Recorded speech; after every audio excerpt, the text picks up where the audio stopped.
Yer, yer.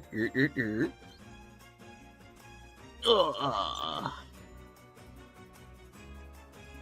What's up, Rice? What's up, Yotes? What's up, Jams? What's up, Caden? Yo.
No, I haven't already won. Oh, wait, we're not even doing. Yeah, we're just picking our own character. We have the. Yeah, we should be good now.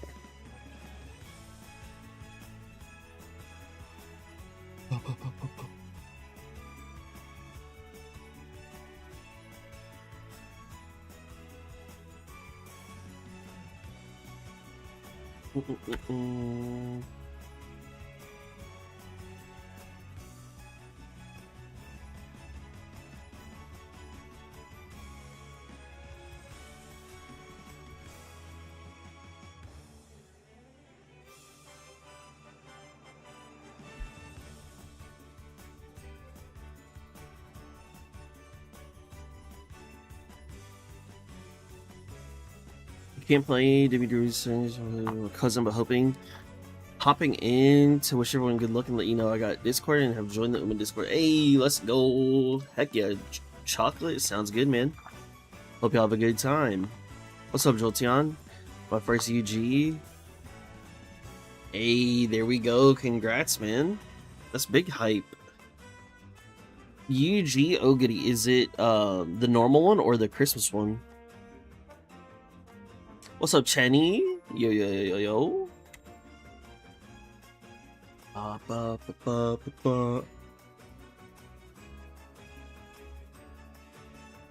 Let's see while we wait. We can hit this. I'll have my redemption from last week. Man, who is gonna tell you? Found a plugin that lets me see YouTube chat in Twitch. Oh shit, for real?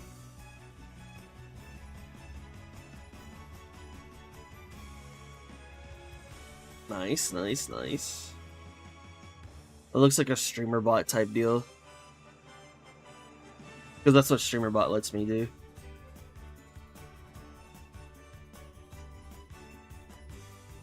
Original Ogre was trying to guts deck. Oh, very nice. Hell yeah.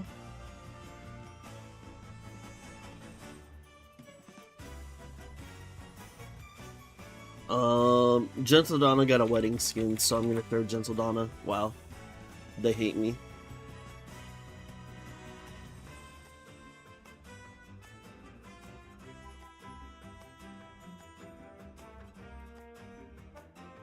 Was it because of the...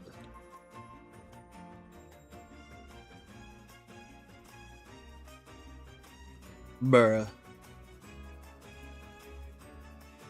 What the fuck did you spell this bitch's name? The hell?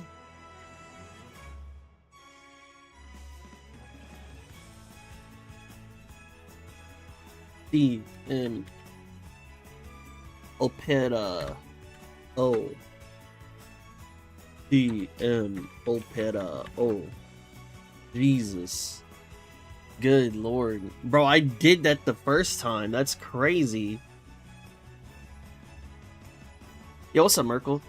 Oh, yo, James, I saw that thing that you posted. I was supposed to get it and test it for this stream, but I forgot. So fucking... I'm still tired as shit. That taskbar hero, I want to pick that up and, like, let that shit be on my stream. What's up, Merkel?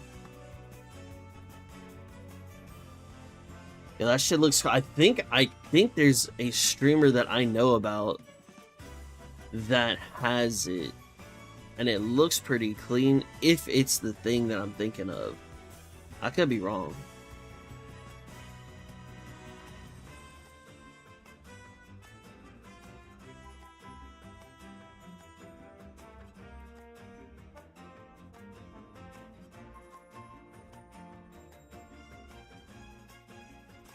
Good didn't finish her chain, so she has 3 gold skills. Definitely only UG because of 4 stats being over near 11. Heard. That 1150, that magic number. Is it any Uma? Yes, it's the last it's the last Friday of the month. Yo, what's up, Kevin? Let's do one run. Came out a few days ago. Okay, maybe that's not the thing that I'm thinking of. I'm ready, baby. 1, 2, 3, 4, 5, 6, 7. Once we get 2 more people, then we'll start. We'll just say we'll go with the 9, and then we'll run it as is, and then add more people if we need to.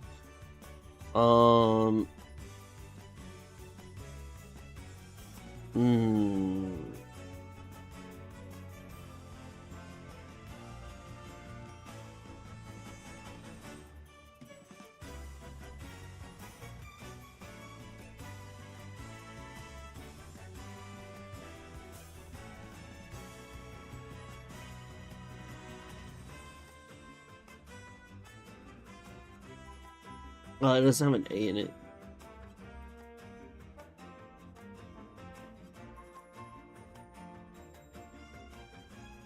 Ugh.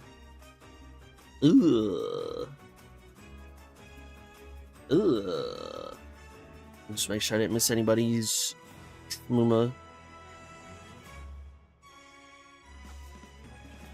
Man, honestly, I feel so complete right now with Uma.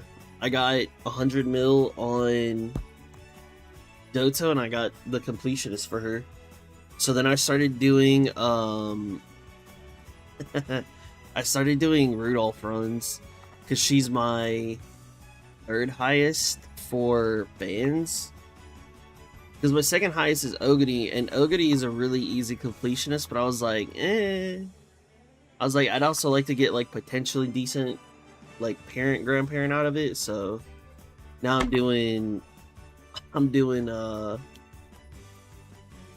Rudolph runs.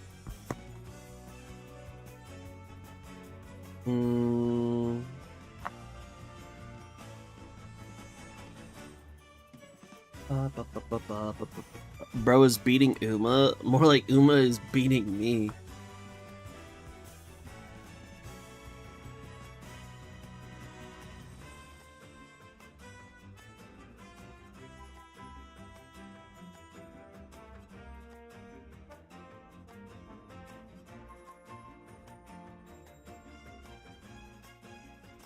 I think this may be a JP Uma that I don't know who they are.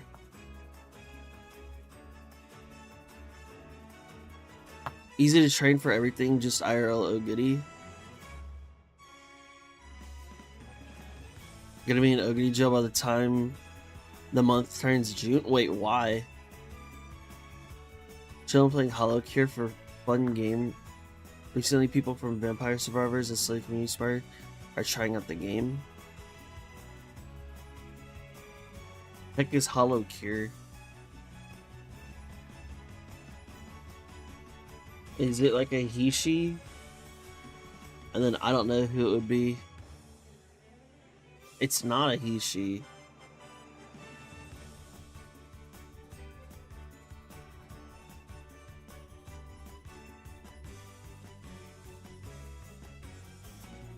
Hollow Cure. Save the fans.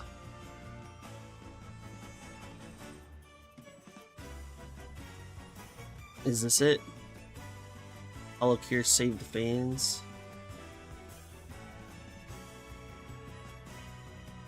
I'll check it out on Steam. I don't know what this one. I don't know what this one is. We call them they thems now.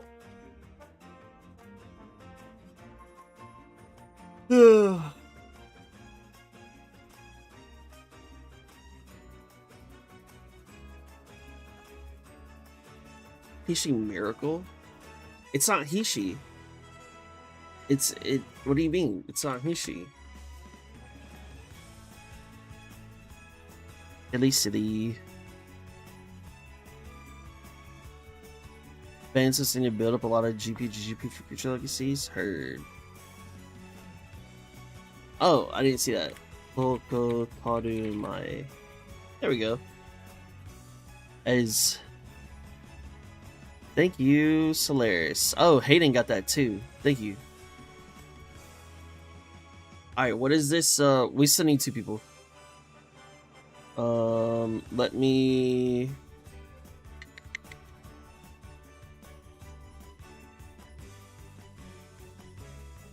Was it Hollow Cure?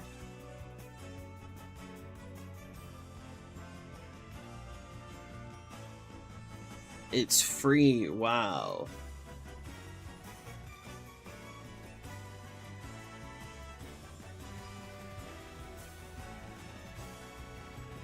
So it's Vampire Survivor, but with Hololive people.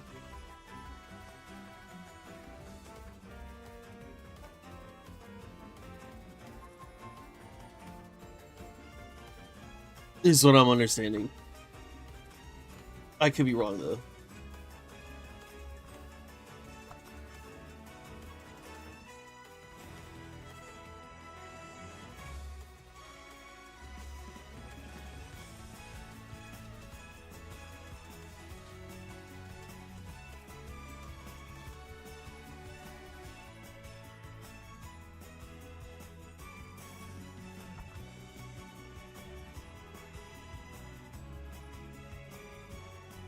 And you play it with friends, or is it just a single?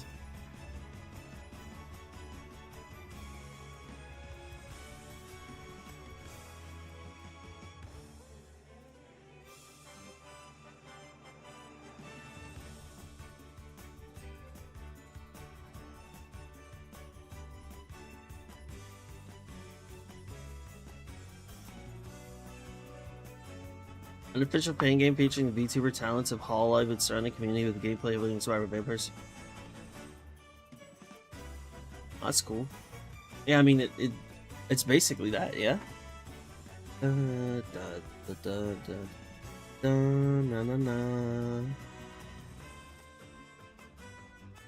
Ogre kidnaps everyone because of Christmas meta combined with original having a good ult. Yeah, but are you gonna do that with the inbreeding though? Wouldn't that be like kind of dookie buns or not really?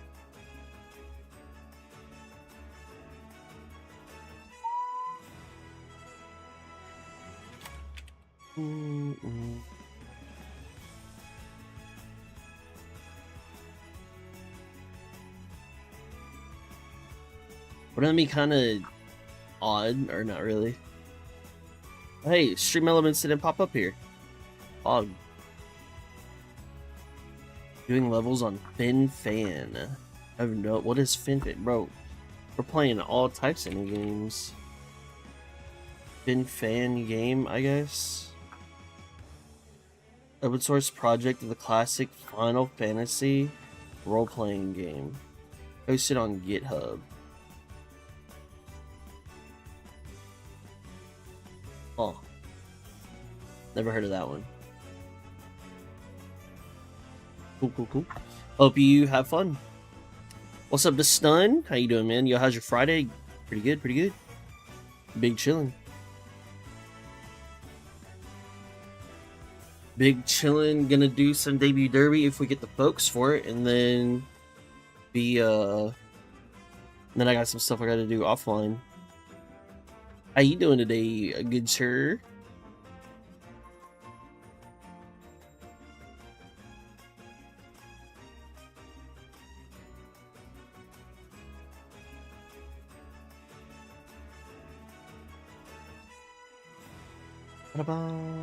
Work just finished. Hey, let's go.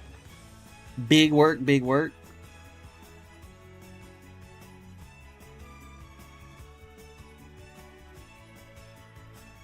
If we don't get the 9 here in the next like 4 to 5 minutes, we'll probably just run we'll just run what we have, and then we'll just run it down, and then we'll have juicer NPCs, because I don't think NPCs are a force to be reckoned with, considering we've had Dookie NPCs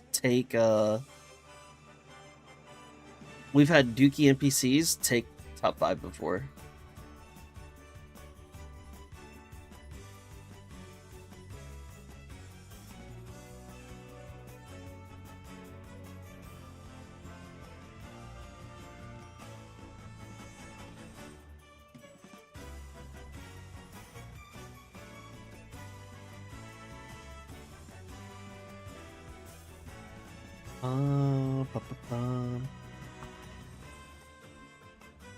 Me join? Heard. Mr. Stun. What's up, Roy D? How you doing, man? Yuri, what's up? Hello. Hello.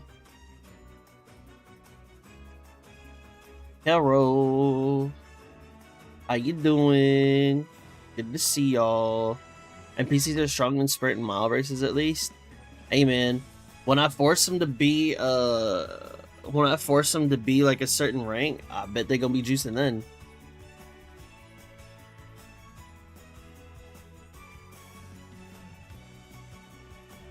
They gonna be juicing, and I mean, we still don't even know what we're gonna hit today, so who knows?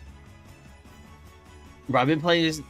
I'm not gonna say I've been playing a lot of League, but I've been playing like a couple games here and there of just ARAMs. Like, I've been having crazy pop-off games, and then this one game we had no frontliner, we had a Thresh, and the Thresh just keeps on going. Yo, y'all can walk up. Meanwhile, there's an AP Jax who has Rocket Belt, who is jumping, rocket belting, and then dicking me in the face, and then I'm just like, I can't walk up, and he's like, dude, you suck, and I'm like, are you kidding me? I was like, this ain't got shit to do with me, buddy. This shit was crazy, bro. That shit was crazy. I gotta ask, was debut derby, do I have to be prepared? No. So debut derby, on the final Friday of the month, you get to choose your character. But debut derby, I spin this wheel 6 times, and that determines what kind of cards we have to use. Then we build a deck. Then I spin this to see what we're racing in, and then I spin this to see what scenario we play in. And then typically I give you this character wheel that you'll spin to get your character. On the last Friday of the month, we just pick our own characters and just say fuck that shit. And then we go do a run. We take the run, and then, or we take the UMA from that run, and then we race. We put them into races from whatever this distance gives us, and then we race them. And then that's debut derby. Me too, after 6 years I played. Nice. I just be playing ARAMs though. It's nothing serious. I'm gonna watch today, PoE 2 patch. Oh yeah, it is PoE 2. Yo, I hope you have a good time, Roy D. Is it already started, or is it about to start? Is there space for me? Yes, there is.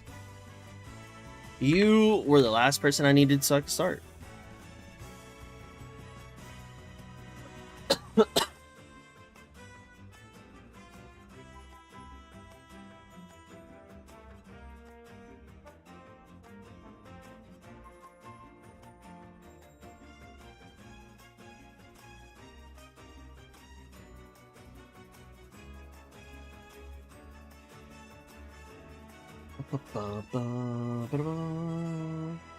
What's up, Kuni? Mitsu. Just started like 9 hours ago? Oh, heard. Yo, have you already beat campaign? I'll glue this current run, I don't even care. Heck yeah. Bum bum. Type 1. Join. Alright, let's see what we have. Alright, debuffs allowed. Okay. It's everybody's favorite time. It's time to spin that wheel.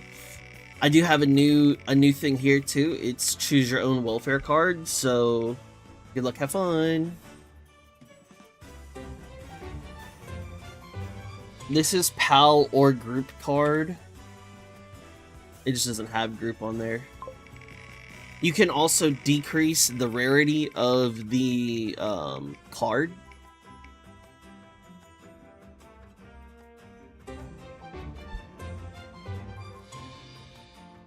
What? You can also decrease the rarity if you need to. Which I would definitely be doing that. But you cannot increase it, so you can't take an SR and push it up to an SSR.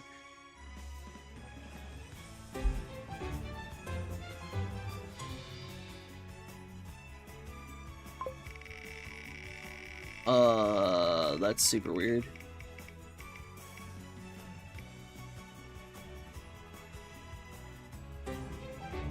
Oops. Bro, what the fuck?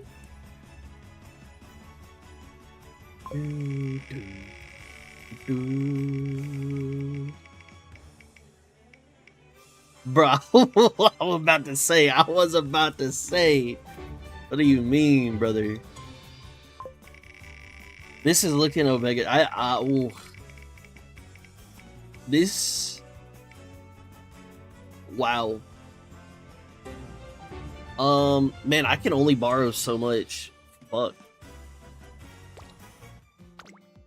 I can only borrow so much.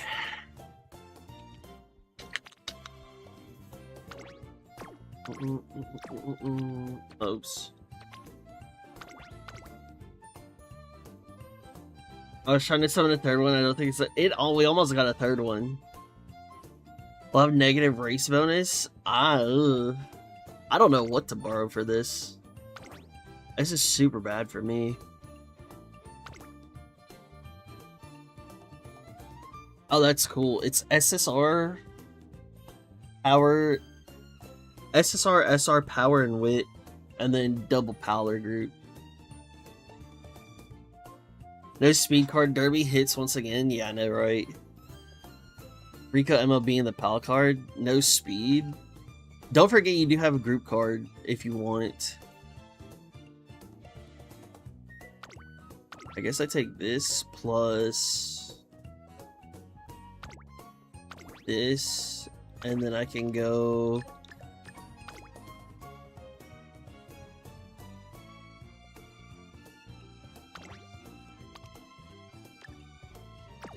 I don't have any group cards? What do you mean?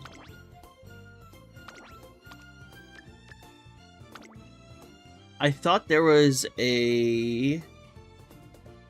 Oh, I guess this isn't because it... Fuck. I thought there was a welfare group card. I thought it was this anniversary card.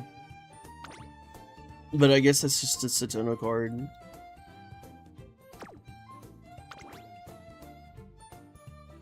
The club card? There's a new club card?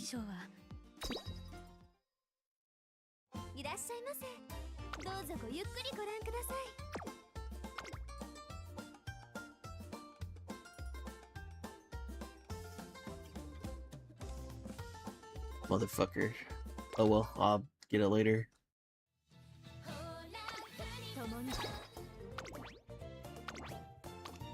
I was wondering why I didn't have it. I was like, dude, what the heck? I just didn't have it. GG. Bro, I got like 44,000 points. I could easily get it. I just want to sit here while we're doing this and grab it. I guess I'll take this and then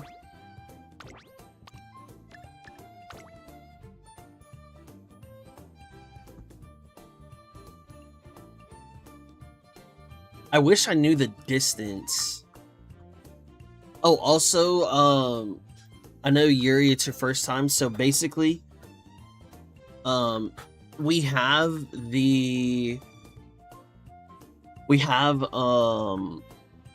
like priority levels, so your cards will take priority levels. So if you're like, hey, I have Curran Wit card, but it's a sprint. Oh, I want to play Curran Bride. Like I'm locked into my deck. So you kind of want to like think of your deck or who you're gonna pick, because once you lock in your deck, you know, gentleman's you know, honor, whatever. But it's like, you know, whatever you pick for your shit, for your deck, you know, you want to keep it in line. Which I really want to take. I really want to take Curran, but I also want to play Curran, which sucks. I don't really have any faith in Findbo because she's a fucking fraud, but I guess I'm stuck with it. And then I guess I'll just take I guess I'll just take Rico.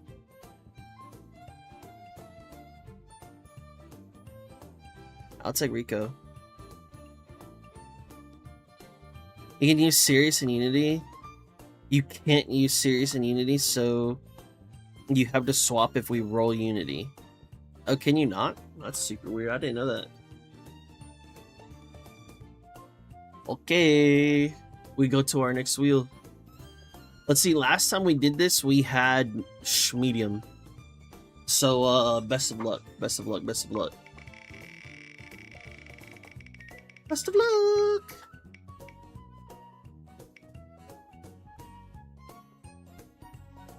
I'm just saying.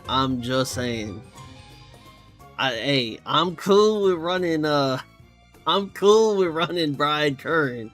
That's fine with me. That's fine with me.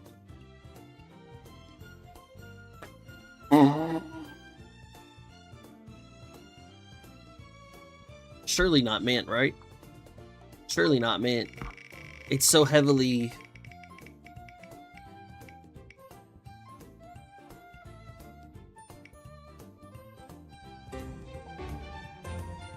Okay. So we have URA and we have... Was it Sprint?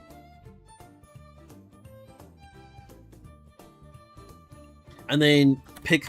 It's, you know, the final Friday of the month, so y'all pick whoever you want for your character. Let me see what this is.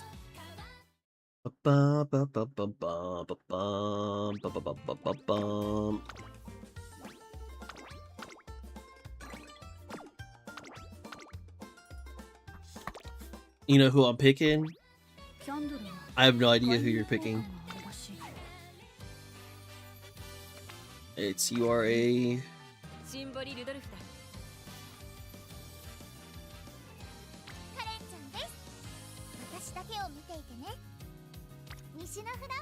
Oh, I could also take Nishino Flower, bruh. Pick whoever? Yeah. Pick whoever you want.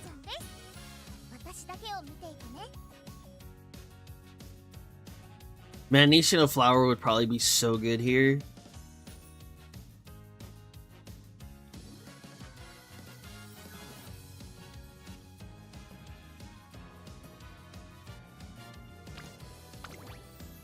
Fuck it. I'm gonna take her.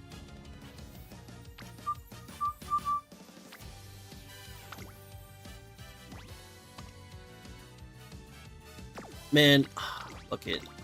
I know I want this, and then... What did you have for me? Oh, you have so much head-on.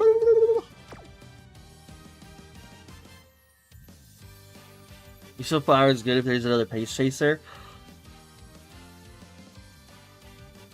I'm sure there will be.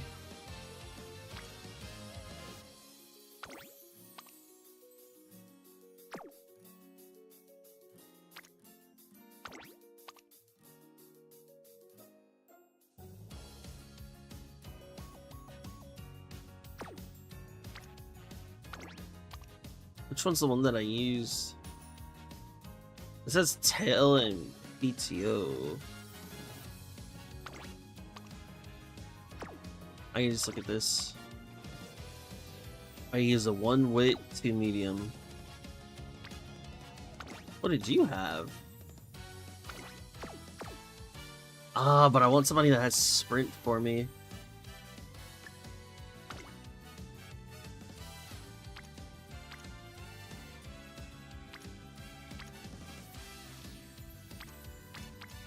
Shit, I guess fuck them sprints.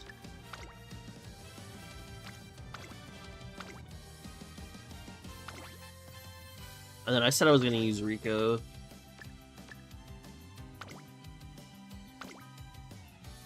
I can use SSR, this, SSR power, SR power, SR wit, SR wit. Alright, yeah, we're chilling. Alright, good luck. Good luck, good luck, good luck.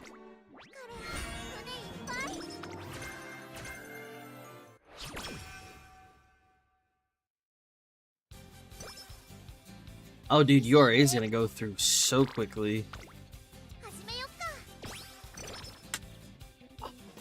I'm actually retarded. I didn't take any fucking speed sprint or speed sparks. Oh my god. I actually fucked that up.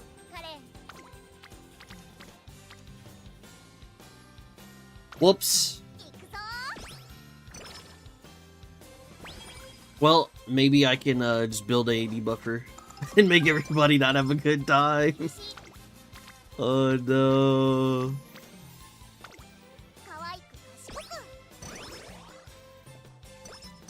Oh no. I feel like I know there's gotta be some people who took Nishino flowers, surely. Surely there's somebody.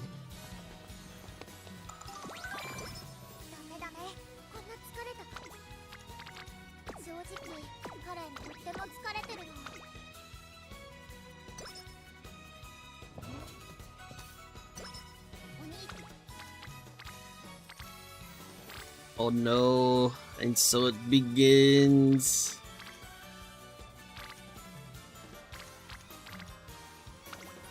I think I just gotta take this anyway.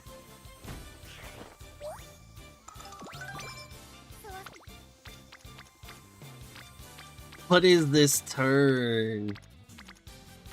You're joking. Ah. Where are my cards, dude?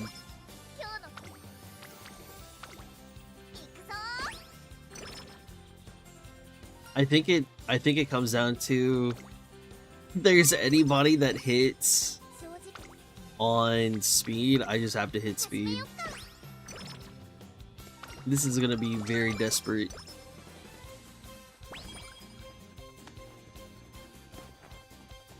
Bum, bum, bum. Dame, dame.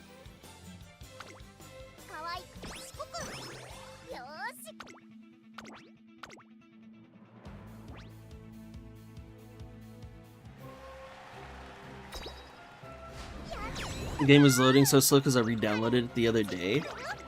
Wait, why did you uninstall and reinstall?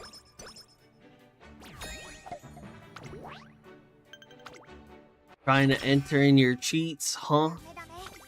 Trying to prepare for today? Shaking my head. Hajime Yoka.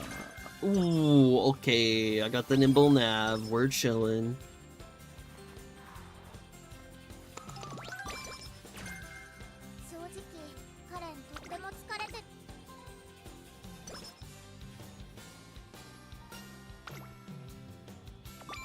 Earn 3,000 fans.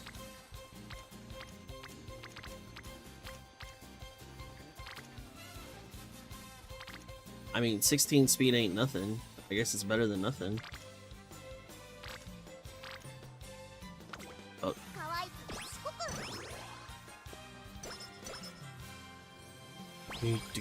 Ooh. Wow, thank you, Rico. It's so nice to date you.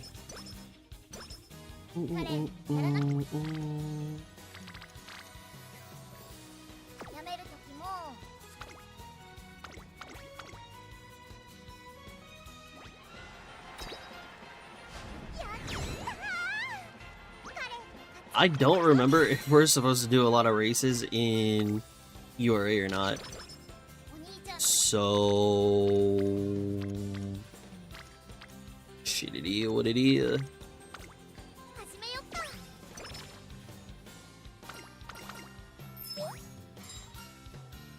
Oh yeah, I know it's the top one.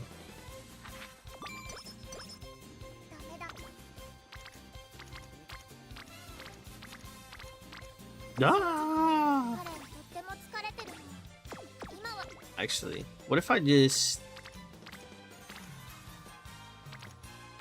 do I hit these? What do you have?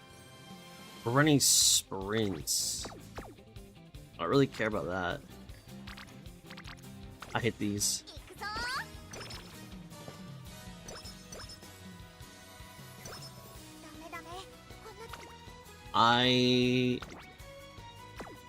Maybe I should only do it if I have a bad... let's just race. It's so awkward. Not, I just don't remember this scenario. I don't remember any of the past scenarios, truth be told.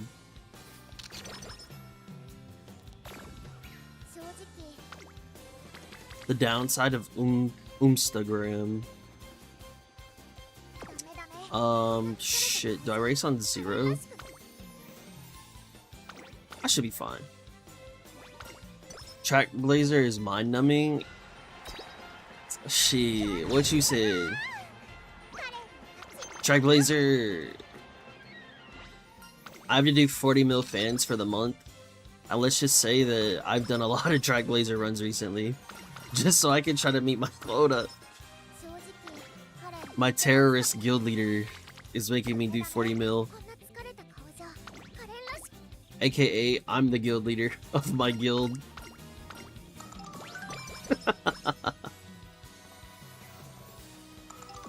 It's terrible.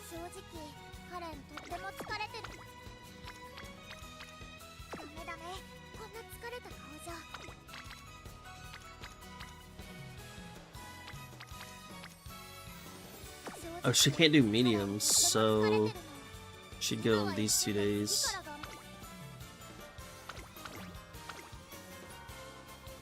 Tug only races to clear career objectives unless you want to hit an event.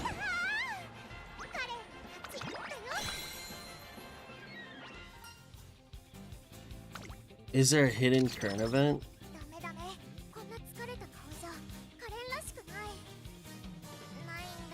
Mood. Okay. Hakodate Sprint Stakes Senior. Okay.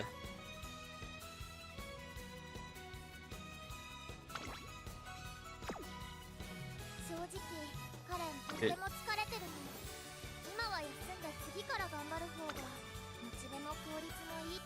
Sprint, Teeny Land, and Centaur.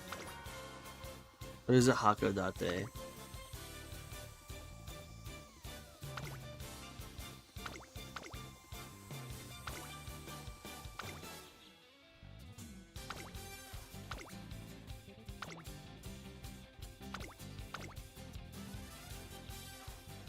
Oh, wait. Date Sprint.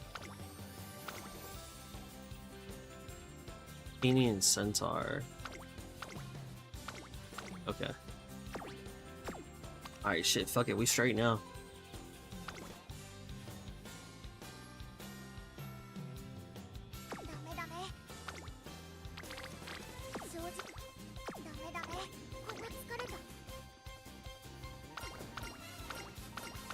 Thank you, Joseon.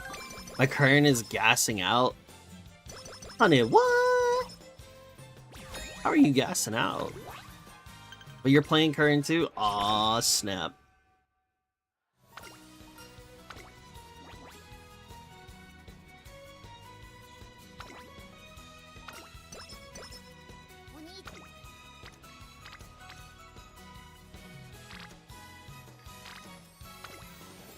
Current has 130 stam. Holy shit.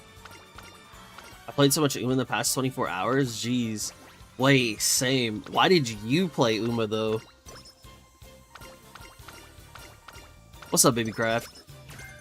What made you play Uma?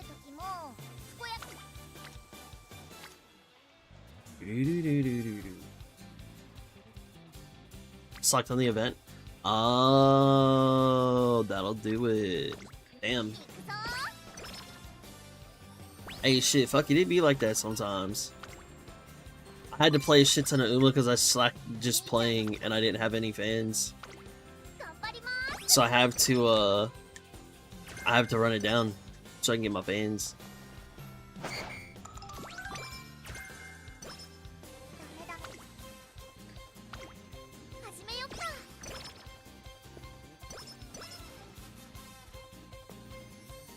Dude, literally, I started rewatching The Foundation just so I could like have like background noise. So I'm rewatching The Foundation with Tito so I can just do my fucking fan runs. It's so bad. Nice 40 mil fan club. Yeah, nice carrots. Nice carrots. Nice carotes.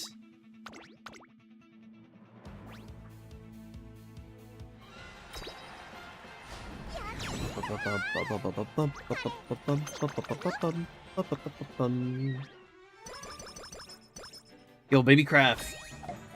This weekend we want to master chef it up. Want to do any league this weekend? Or are you busy?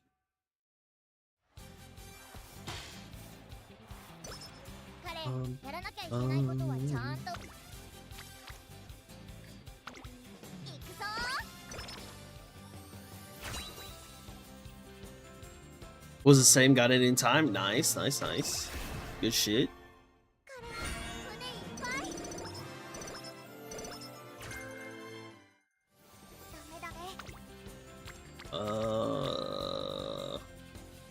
I mean, this would be pretty good with hit.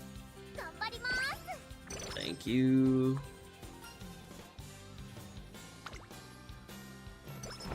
I'm busy that I want to go to the hardware shop and find the... Oh no, Baby Craft, not like this, not like this. Oh lord.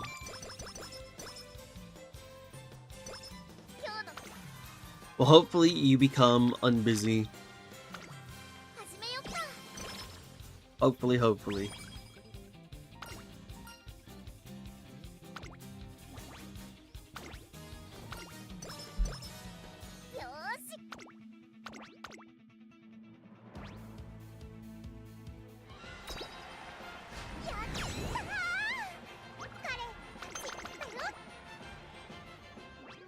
I was told I had to go help move stuff on an apartment until my sister told me. I was not told. Wow, rare sighting of your sister scuffing you. That's crazy. I feel like usually she's pretty good with stuff like that. Like with not scuffing. Yo, Aoi Kiryuin doesn't want to date me. Your cousin scuffed you? To find out through, bro. Was it? Is this the same cousin that told his wife or his girlfriend to tell you about the half marathon, and then now we're going through the sister, bruh? Is this the same one, bro? Please tell me it's not. Oh my god, bro. Did he drop his nuts somewhere? Why can't this man just speak to you himself? That's crazy.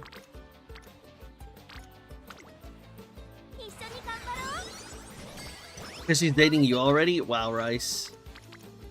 You know, you don't have to be so greedy. You can share.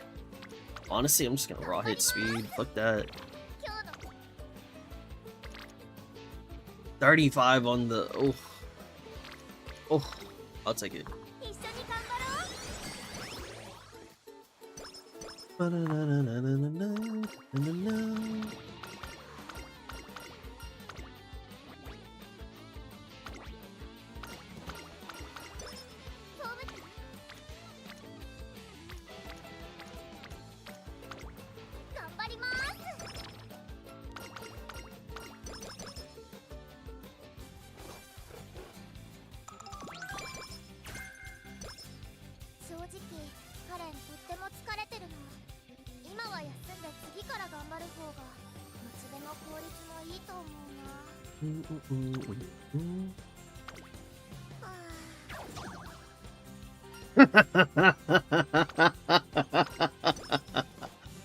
Hey, yo.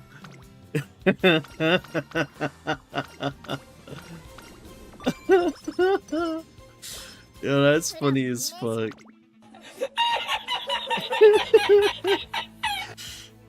Hey, yo. That's fucking funny, man. Bro, that man really be trolling you too. That man be trolling you. I think he's scared to talk to you. He's getting shy around you. Oh, I need to get the director up.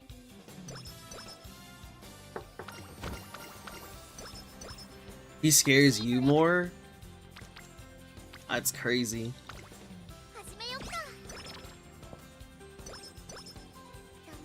That's crazy that you both scare each other equally. Alright, well, the director is completed, so we're chilling.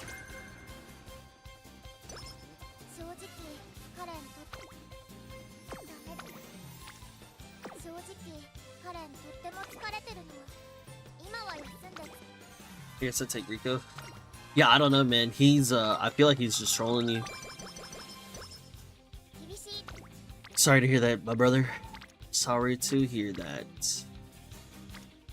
My brethren.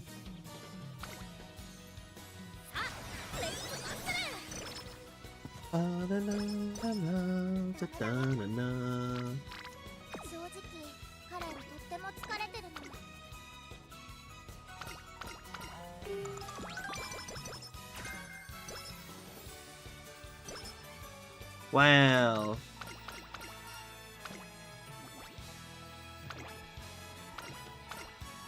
Big stats, Pog.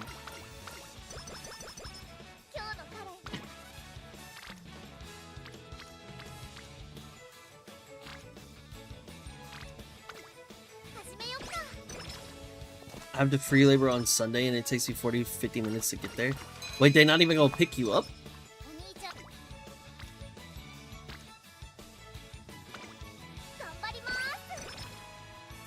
Bro, I get it, like, oh yeah, if you have family, like, yeah, you know, they can help. But it's like, bro, even then, you typically, you know, hit them up with, like, the pizza and beer type shit. You know what I'm saying? You typically run that. Like, dude, that's crazy. Who picks up people for free labor, man? Literally me. If I ever, like, have somebody that's, like, gonna help me with shit, bro, I'll either pick them up, like, or unless I need their car to, like, help move with shit, so I'll pick them up, or I'll do, like, food. So typically, like, pizza, typically, like, you know, some kind of, like, food. You know, as we got older, it became pizza and beer, but before we got old enough to drink beer, it was just like, yeah, we would just, like, buy pizza and, like, we'd feed you, then, like, we'd give you some money for gas, and then, like, you know, fucking pat you on the ass and you be on your way.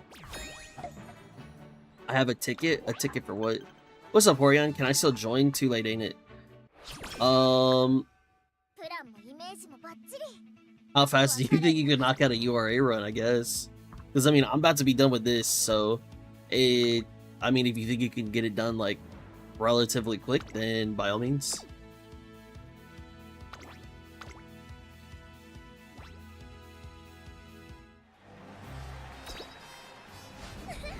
Give you the wheel? Everything you have is up here. Everything you need is up here, and it's the final Friday of the month, so you pick your character. Wait, why is you getting a Hot Springs ticket a bad thing? The stun? I may have to say fuck this. Yeah, that's why, like, you know, even though, like, you know, we ask people, like, hey, can you help us out with this, that, and the third? Like, you know, shit. We still take care of them, you know, type shit. Possibly working at a concert, like, oh yeah, nah, fuck that shit, bro. Hell no. They gonna have to take that L.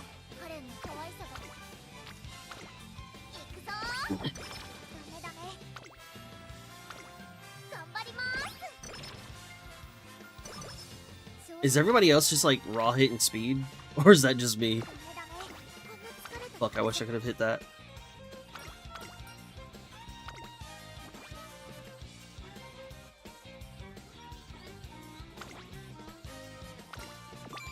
Long distant runner, that's why. Wait, I'm so confused. I don't understand what you're talking about.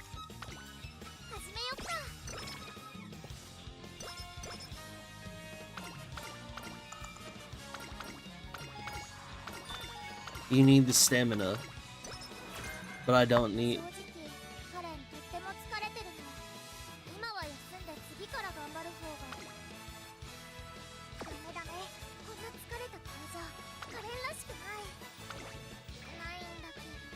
Maybe I'm the retarded one. I don't know what the fuck we're talking about. It just gives, like, stats, free stats and energy. There's nothing that you need to do for it except win. And then you get a scene. Like, you don't have to do anything? Question mark?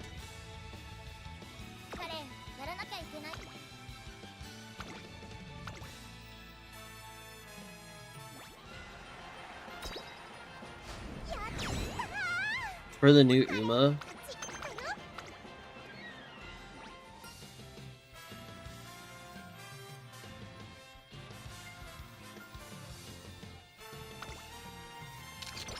Wait, but you said you got it. So it's for Inari 1. But you said you got it. Wait, bro, I ain't gonna lie to you. I'm so fucking lost. I'm just lost as fuck. I'm so confused.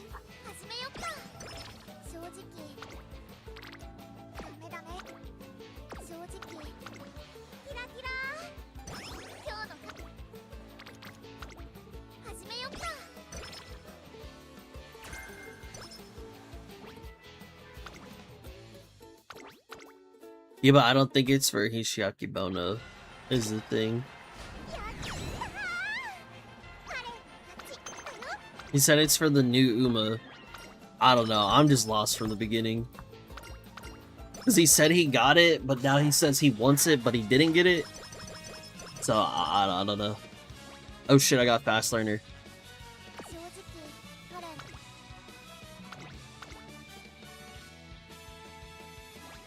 It's the Tism, it's talking, ignore me. Oh lord. Hey bro, I tried, man. I tried. I tried my best.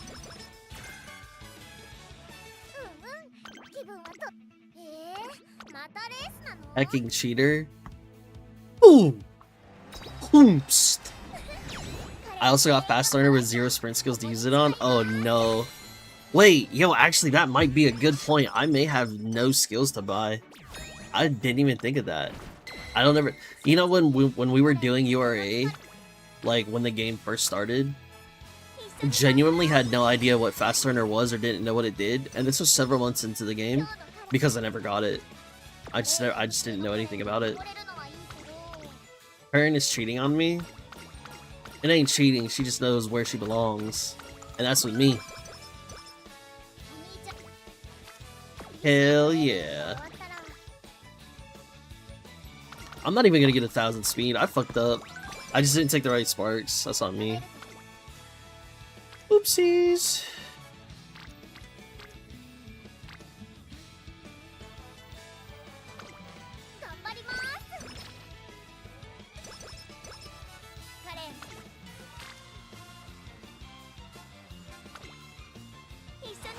Tugmanizer? Tugumizer? Does that be womanizing the Umas?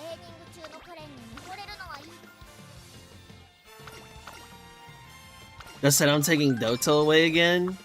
First off, there is no again because you never took her away at all. Period. Right. Secondly, we big chillin' because you know she got both the big titles with me, so she ain't even got to go nowhere. My last run for the event gave me a great Ogity for CM and enough points to finish the event. Let's fucking go. Big dubs, big dubs. I did smooth brain a little and forgot to get enough fans to level up unique. I was seeing the last time we did it, it was I think there were some, I don't remember if there were people that forgot or if it was just like under the radar that to get the director's bond gauge. I mean, like, I remembered it, but like I don't remember if there were people that forgot. But definitely doing like a URA run after so long is funny as fuck. People be forgetting stuff.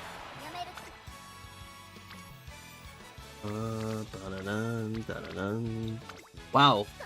Imagine if I took Speed Sparks instead of being a Papega.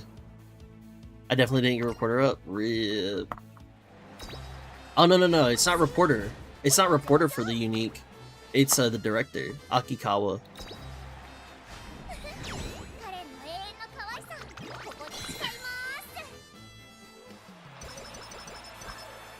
I'm at finals already? Yeah, it's URA. I also just forgot the Reporter? Oh no. I'm so slow, I'm still at March? No worries, take your time. URA's piss easy, like, it's speed. That's it. There's literally nothing to think about for me. I ran Taiki though, so I just didn't get enough. Oh, heard. Reach the good ending for 30 Umas, Pog.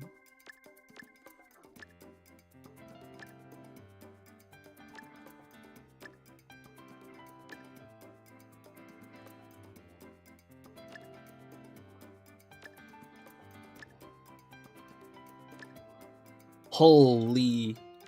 Any sympathy gamers? Any sympathy gamers? Actually, fuck this shit. Anybody running front runners or end closers? Not asking for any particular reason. Laval.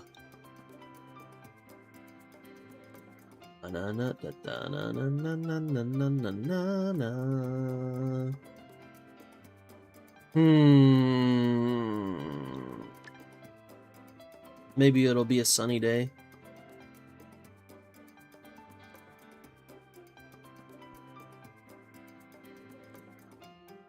My manager on my first shift back makes me close the shop. Will make me close the shop. Oh wait, you got the job again? Yo, Pog? Yeah, that's Omega good, isn't it? I'm either a sacrifice for everyone or competing. Also take sympathy for my Cope groundwork. Alright guys, nobody takes sympathy now. No, I'm just kidding. Hey, I hear Cope groundwork though. I'm taking all y'all motherfuckers out. Everybody's getting debuffed.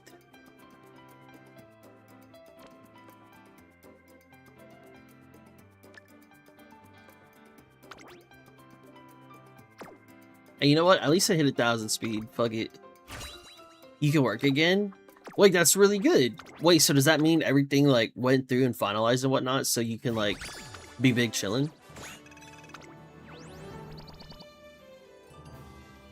What a fucking dog shit ass run. Or Spark. Yo, PTO tail ramp on a Yore Uma. That's crazy. Wait, you know what's crazy? I had all these fucking skills and all I got out of it was head on. That's pretty fucking wild to me. I only got head on out of this.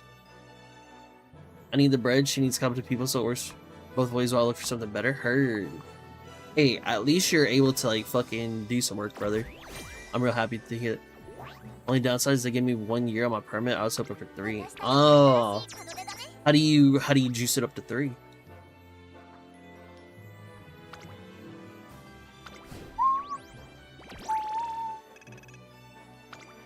My man, parenting paying off. Wow, what did you're the real cheater, honestly.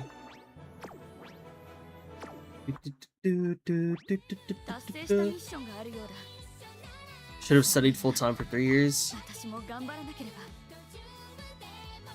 I thought you did. You got like 2 degrees, didn't you? What? What are we on right now? Oh wow, 3 alarm clocks. What a crazy giveaway. Yo guys, they saved us. They saved us. They give us 3 alarm clocks. Wow. Earn a couple of... Oh. Man, they be hoeing, bro. Yeah, I can feed my children with those 3 clocks. I could donate you 150. I'll donate you 150. With that logic, that pays for their college funds. I'll give you 150. Fuck it. Oh lord. I could give you 150 and still be above, like, I don't know, still be above 700 maybe. I'm so broke with clocks. I mean, before I started doing my fan runs today, I was close to 900 clocks again. And then I started doing fan runs. And this is partially on my fault because I'm doing like 48 races just because I need as many fans as I can get. And so I'm just gonna like, yeah, fuck it, I don't care. So now my clocks are going away. We're at the same speed and I brought speed sparks? Oh, that's terrible. I have 1,000 clocks? Jesus. I thought I had a lot of clocks.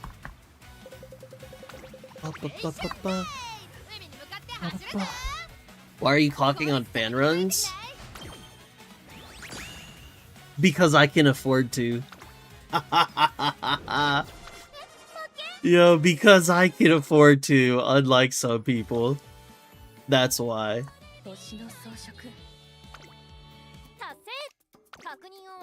Bum bum bum bum bum bum bum. Cries in 40 clocks? Oh lord. Easy win. What's up? Nice one, jackass. Welcome to the stream. Nice to meet you. Hello, hello. Wanted to run Palmer, but I had to run Grandma Bikini Maru instead. Man, you didn't have to run Summer Maru. You chose to. What are we doing? We're doing sprint.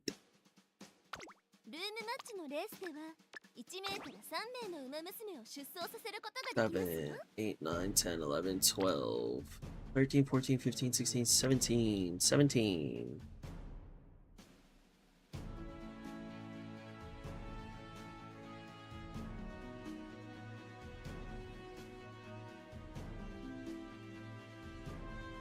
So we have 5, 12, 8, 15, and 12. Oh no, it can't be 12. Okay, 11's fine. And then I know I have to add Horion onto here. Gives me 1, 2, 3, 4, 5, 6, 7, 8, 9, 10, 11. I have 11? Pog. Yeah, 5, 1, 2, 3, 4, 5.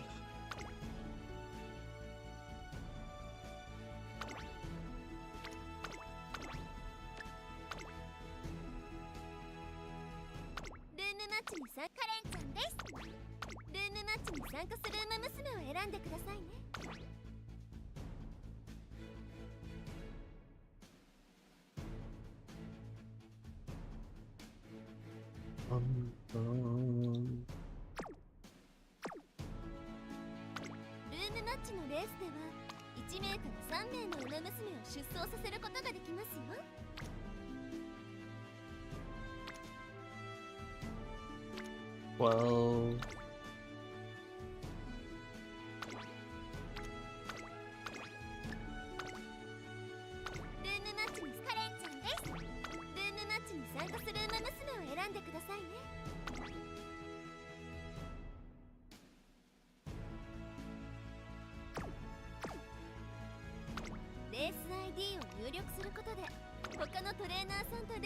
eight, 7, 8.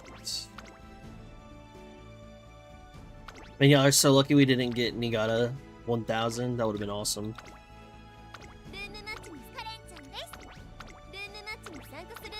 That would have been super cool.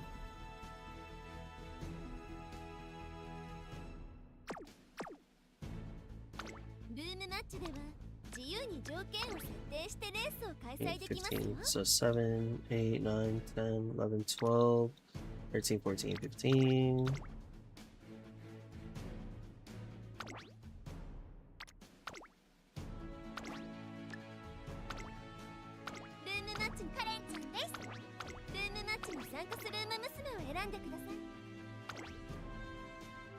My SP can't afford ramp PTO tail. Peter denied. Let's go. Not allowed. Then 11. 7, 8, 9, 10, 11. Get wrecked.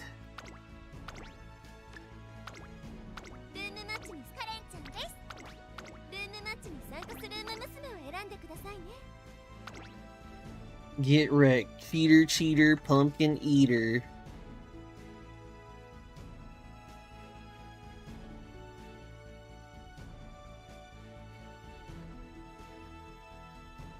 Okay. We've got rooms ready whenever. I don't have any speed skills. Yo, my skills are dookie buns too, don't worry.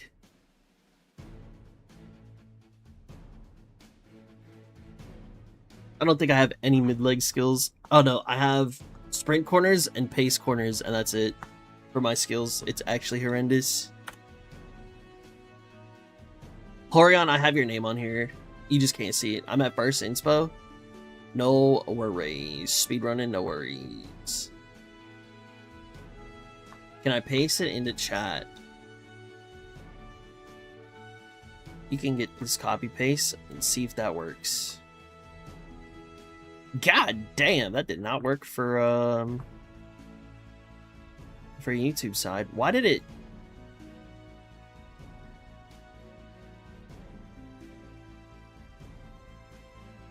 Let's see if it works like this. It's so weird that it puts spaces for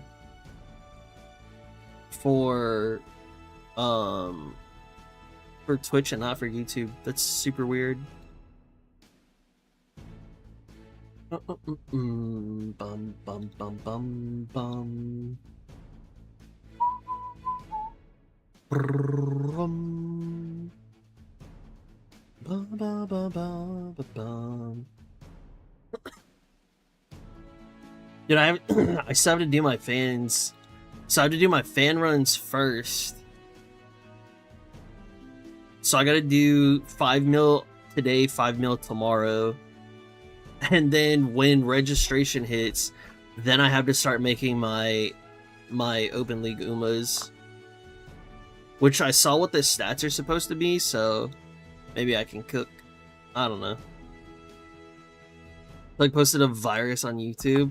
Yo, imagine if a bunch of numbers was just the virus. That'd be crazy. Yo, what's up, Hansi Wansi? Pop up finally, trash tags. Ain't that how it always is? Ain't that how it always is? Oh shit, hey, we're gonna run a 3-minute ad break, by the way. So that way YouTube side doesn't get fucked. Or, excuse me, so that way Twitch side doesn't get fucked. Running ad break for Twitch side so they can have uninterrupted commentary during races. The Hansler. Hey, yo, what them hands be doing though?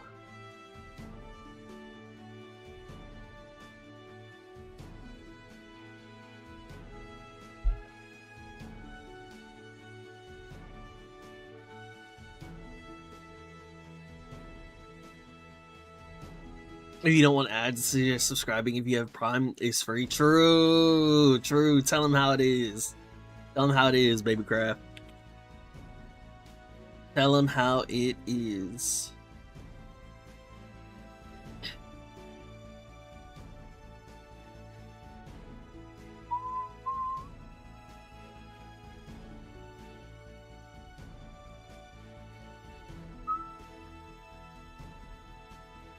Bum, bum.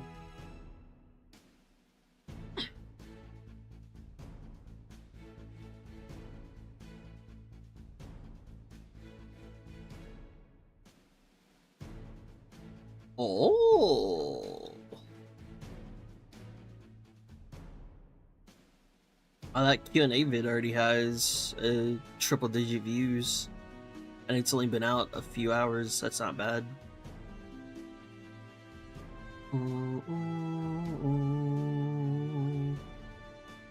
It's not terrible. No ad gang, gang, gang. Gang, gang, gang, gang.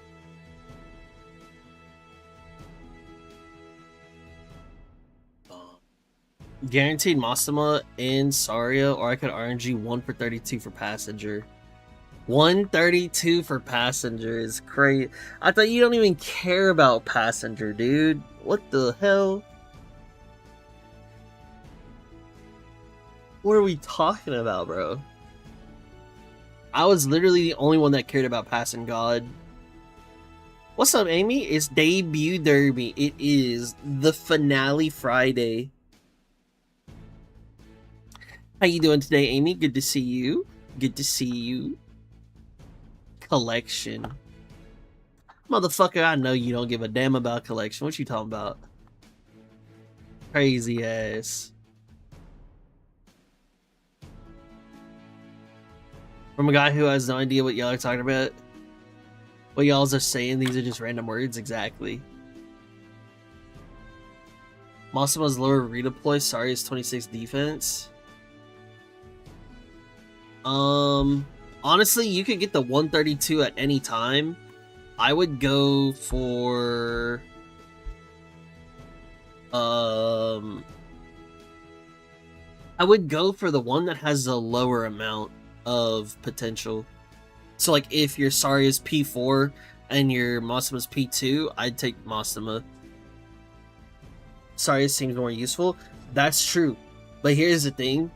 Is like the worst thing that you could do, in my opinion, is get to P6 too quickly. Because if you get to P6 too quickly and then you start picking up more top ops, and then you hit P7, P8, P9, P10, those are all fucking useless. So you go for the lower ones so that way your top ops still have more value the entire way through. That's what I did. That's what I did, and that motherfucker worked for me. Because that let me get so many people without, like, wasting the top op, if that makes sense. Oh, we're already back. My bad. My bad, my bad, my bad. My bad, I didn't even notice. I was too busy talking. My P0 passenger... Okay. Okay. You wait until you don't have any other choice. You wait until you don't have any other choice. Because, like, for me, I think there's a point where there's specific tags that I have P6 on everybody, and then I have P0, or I have P1. And so now I'm at, like, a 1 out of 3 on those tags in specific. So it's like, I just kind of have to take that hit, you know, obviously, but that's what I would do if I were you. But, I mean, you know, shit, if you want the Saria, then just fucking take it.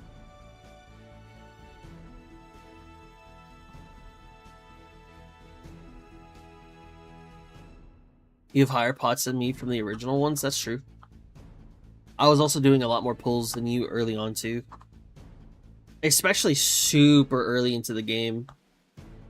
But, I mean, that's how I play all games, all gacha games. I just fucking, you know, whale early and then chill later. My sparks the past few days have been horrible, and I feel like you've been stealing them. Wow. That's a big accusation, Rice. I still don't have the gacha-able P6.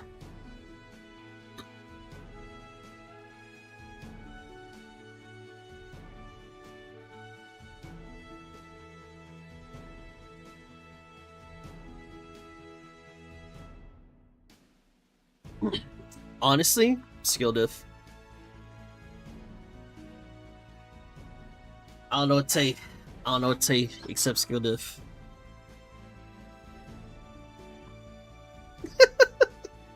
It's obviously not fucking true, but I do think it is funny.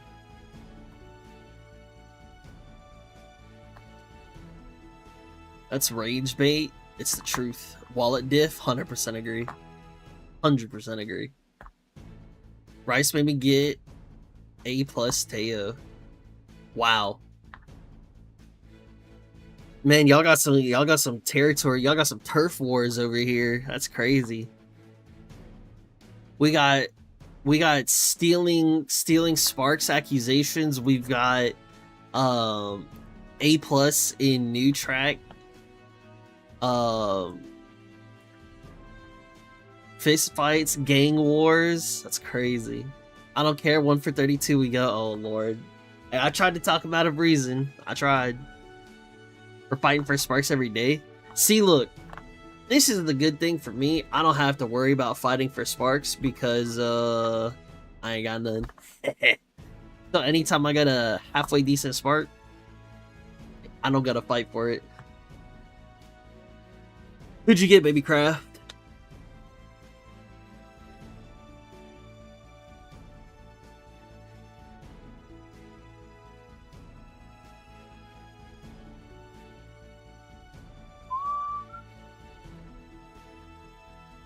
Remove Tuglow for follow. Wow, that's crazy. No, not like this. What the heck? Oh lord. You got swing. Oh shit. Hey yo. He's P3 now. P3. We've been in the game for how long? How is he only P3? Brother, that's insane. How's it going? I've been done playing with my cousin, managed to convince her and her fiance to play Party Dash with me, even though neither really knows Uma. Nice, heck yeah. Hope y'all had a good time.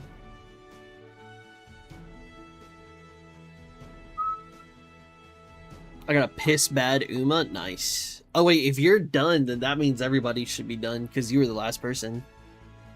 Or you were the latest person, I should say. Amy removed me from her follow list. I've been stealing too many sparks. So you admit to it. So not only do you falsify your accusations towards Amy, but you also admit to thieving and conniving at the same time. Not at different instances, at the same damn time.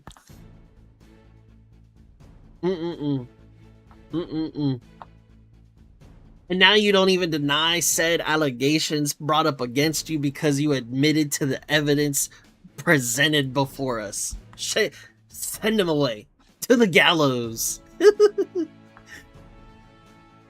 To the gallows with you.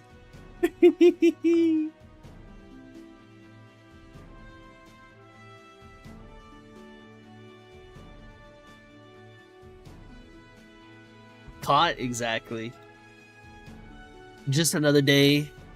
It's just another Friday for Detective Low around here. What is this fake-ass court judge act you have going? You're nothing but an instigator. What do you mean? I'm a detective, I'm a judge, I'm a jury, and I'm a lawyer. Jury Low. Judge Low. Lawyer Low. I'm all the above. What I am not is I am not instigator Low. That's instigator craft. That's instigator craft. False accusations once again. All at the hands of StarCraft, shaking my head. Judge Low guilty for all Teo slander. It's a crime. I mean, technically... Is it okay? Okay, I'm just saying. Here on this channel, Payback and Tayover were both born here. I think that my crimes are nullified. I'm just saying. One of the most iconic used phrases for Tokai Teo. Right here. All me. He's the police, the mayor, the president, aka corruption himself. What the heck? I'm not corrupt. Not gonna lie, Tuglow, if it was medium today, I would have ran Taya and I'll make her win. I mean, what would you have done? What would you have done? Would you have gone into group 2 by yourself and then ran against 8 different NPCs? Because let me tell you, I do that all the time for my my 3 daily runs. What is this human umopioid deck? 2 pals? Amy, I don't even know what to tell you. I don't even know what to tell you. Because it hit the pal back to back too, which is the crazy thing. I don't even know. I don't even know. And then I forgot to bring speed sparks, so fuck me.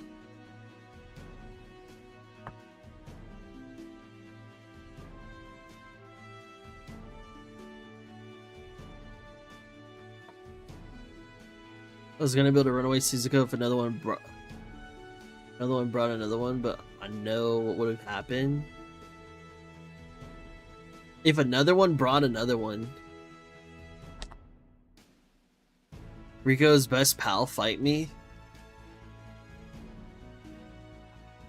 I don't think anybody fighting you. You'd be my lifesaver if you did. I'm definitely getting PDM today. Good. You need to be with them cheating ass sparks. Yeah, how did Tug get this speed without speed sparks? I raw hit speed the entire way through. What do you mean? I literally only click speed. That's it. Wait, so do we have everybody? Is everybody we are missing one person. Who are we missing?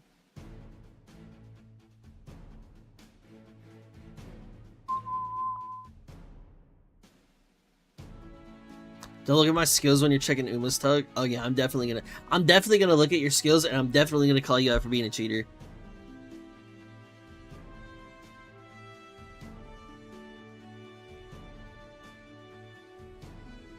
Me, I got yelled at by my mom. I had to go take the trash out.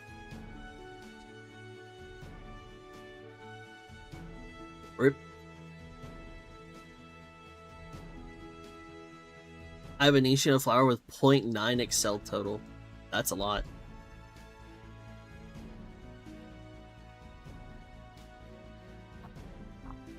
Hope you don't get to use any of that 0.9.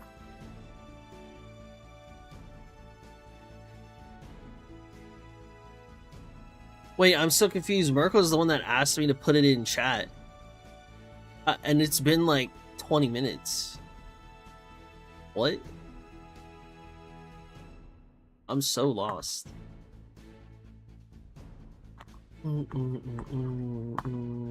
Whale sparks? Yeah, that's what I was saying. You know what's also crazy is that I hit fast learner. Had nothing to use it on. Rice cheating, stealing my sparks, stealing my skills, stealing everything. Rice a thief.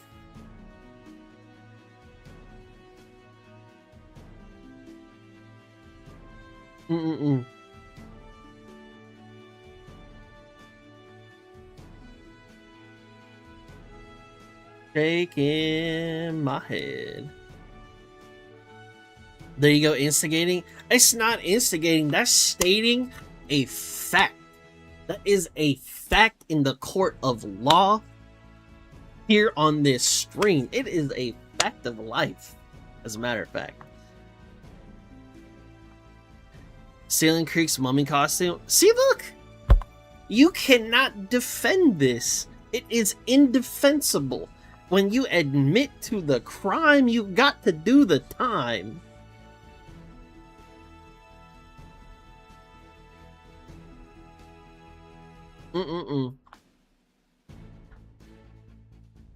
Higuruma's domain expansion would have proven you guilty, no retrial. Oh, brother, not even. Not even. Let me tell you what would be horrendous. I would get in there, be proven innocent, and you would look like a fucking clown. Yeah, that's literally what would happen. Literally what would happen.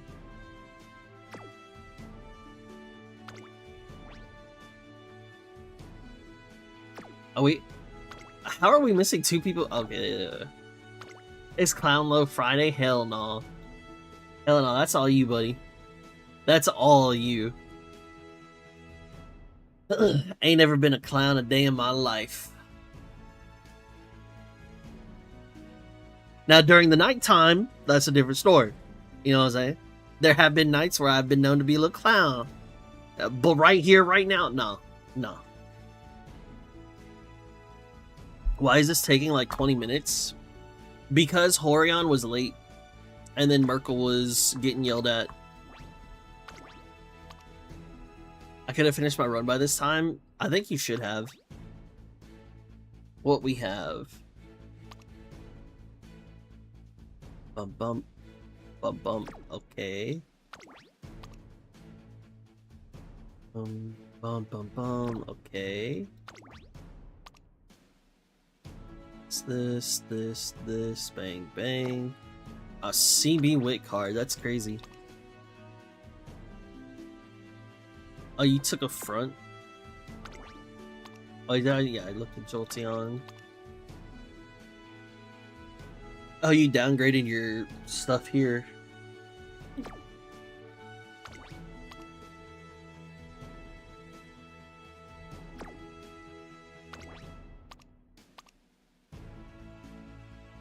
Pulse, Budding Blossom, Corner Adept, Straightaway Adept, Ramp Up, Speed Star. Sprinting Gear, Sprint Corners, Pace Corners, Shrewd Step, Tail Health. Yeah, no, you cheating. Yeah, you're getting banned. I ain't even gonna bullshit you, banned. You know, I would have had more, I would have had more speed if I didn't run so many fucking races. Bang, bang, bang, bang, bang. Yeah, Rice, I do not hate to inform you of this. You banned. You banned 100%.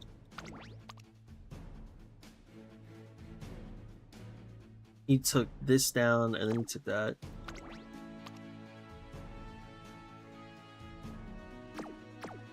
Okay, let's get it.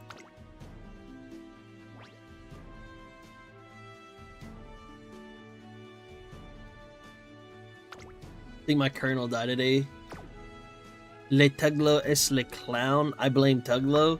Wait, what did I do? Okay, I understand StarCraft falsely accusing me. What did I do this time, though, Amy? What the heck? If only I have either Tazen or a Powered Daiwa. Good luck, gamers. A million Pace Chasers. I wish I brought Competitive Spirit. Oh, wow, we do have a lot of pace. Alright, ladies and gents, it is the finale Friday for Debut Derby. We all got to choose our own Uma, and despite what anybody says, apparently pace is a pretty popular running style when it comes to at least the sprints. A lot of people, I would assume, maybe have the Nishino Flower, but we'll take a look-sees real quick. Wow, I am the number 9 favorite. Yeah, that kind of makes sense. Rice being 11th favorite doesn't make any sense at all. That's a bit sus. Let's see, where's my number 3 favorite? My number 3 favorite is Chenny with the Fuji Kiseki. My number 2 favorite, all the way over here, we've got Jolteon's Smaruzensky. And then at the number 1 favorite, we've got Yuri with the Taiki Shuttle. We do see our first ever Inari 1 from the stun. We got 2 Nishino Flowers. And then we've got a bunch of other Umas as well. So we'll go ahead and get this started. Ladies and gents, we are here at the Niigata 1400 meter race course. This is going to be a sprint all day, all night.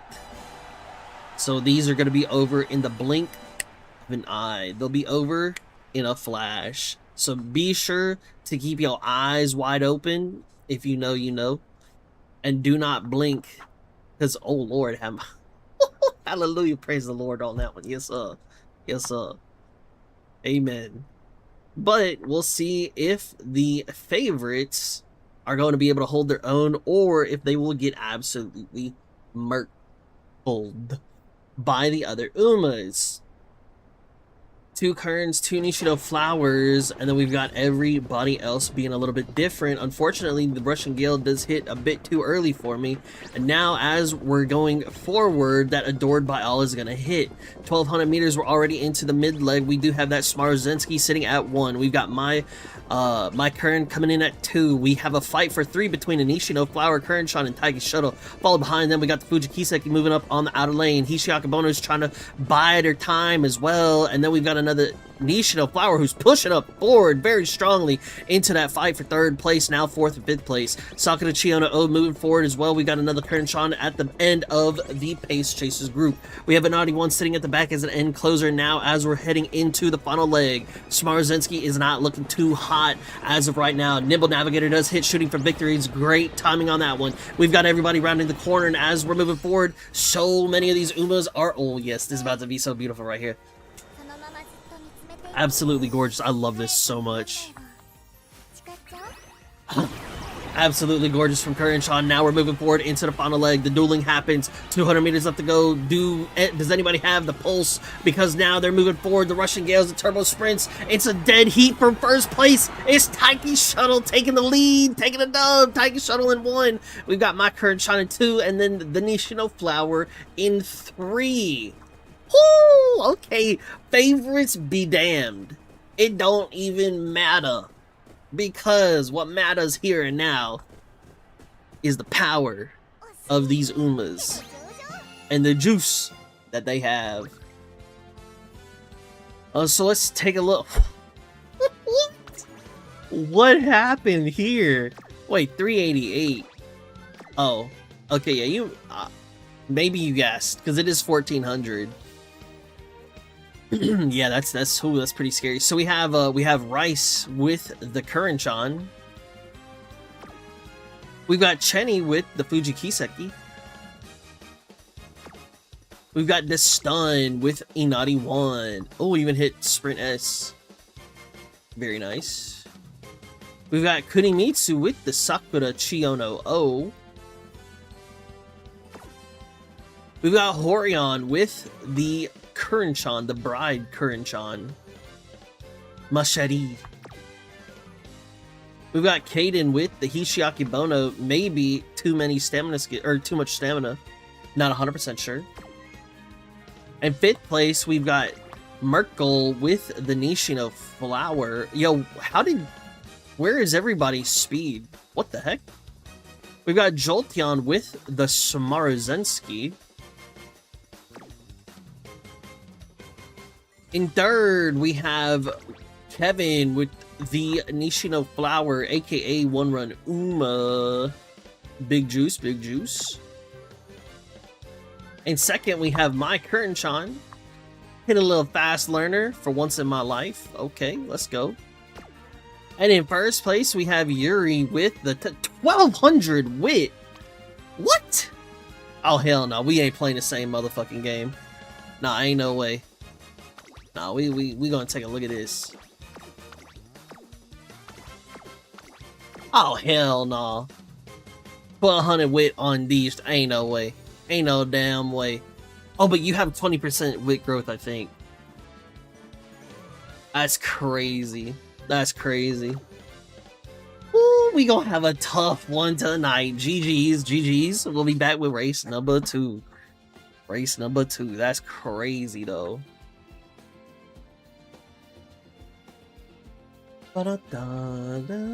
Merkel.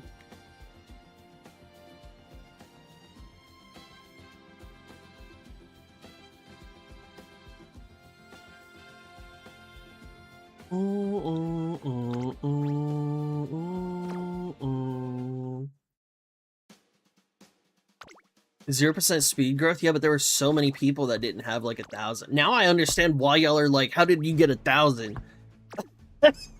Bro, I understand now. What were y'all clicking that wasn't speed? That's crazy. Ban. Mod snap that Taiki's balls. Ayo. Taiki's known to be for being a UG printer. Yeah, that makes sense. That makes sense. Alright. We're back with race numero B. We got race number B in store, and we do have a couple bads and awfuls, a couple normals and goods. Only 2 greats. Horion coming in with that great mood. Maybe something different will happen. We'll have to wait and see. We do have our top 3 Umas. We've got Horion's Kuranchan, Jolteon's Smarzensky, and we have the previous winner, Yuri's Taiki Shuttle. Will Yuri's Taiki Shuttle be able to turn around and get a second dub in a row? The previous map was very good for that shooting for victory. However, here at Kyoto 1400-meter race course, will things be different? I've got no idea. Will the winds of victory blow in Taiki Shuttle's favor? Or will somebody else possibly take that away from her? Whether it be a good positioning on the inner rail on that final corner, whether it be just a good activation on the unique, there are so many things that could go right and even more things that could go wrong. That inner rail holding that Taiki Shuttle is going to be very scary, but will she be able to kind of wade in the water and make sure she doesn't get PDM'd? A very good start for that Inari 1 bursting out from the gates. One Kuranchan is a bit unfortunate though, as she did kind of get held back, but now she is actually the one that is going to be sitting in second place. Hishiakabono, then Kuranchan, and then a Nishino Flower are moving forward for that top 5. Behind them, we have a Kuranchan, Nishino Flower, and Taiki Shuttle. And then behind those 3, we have the Sakura Chiyono and Fuji Kiseki for our pace chasers, followed up by Inari 1 as our end closer at the caboose.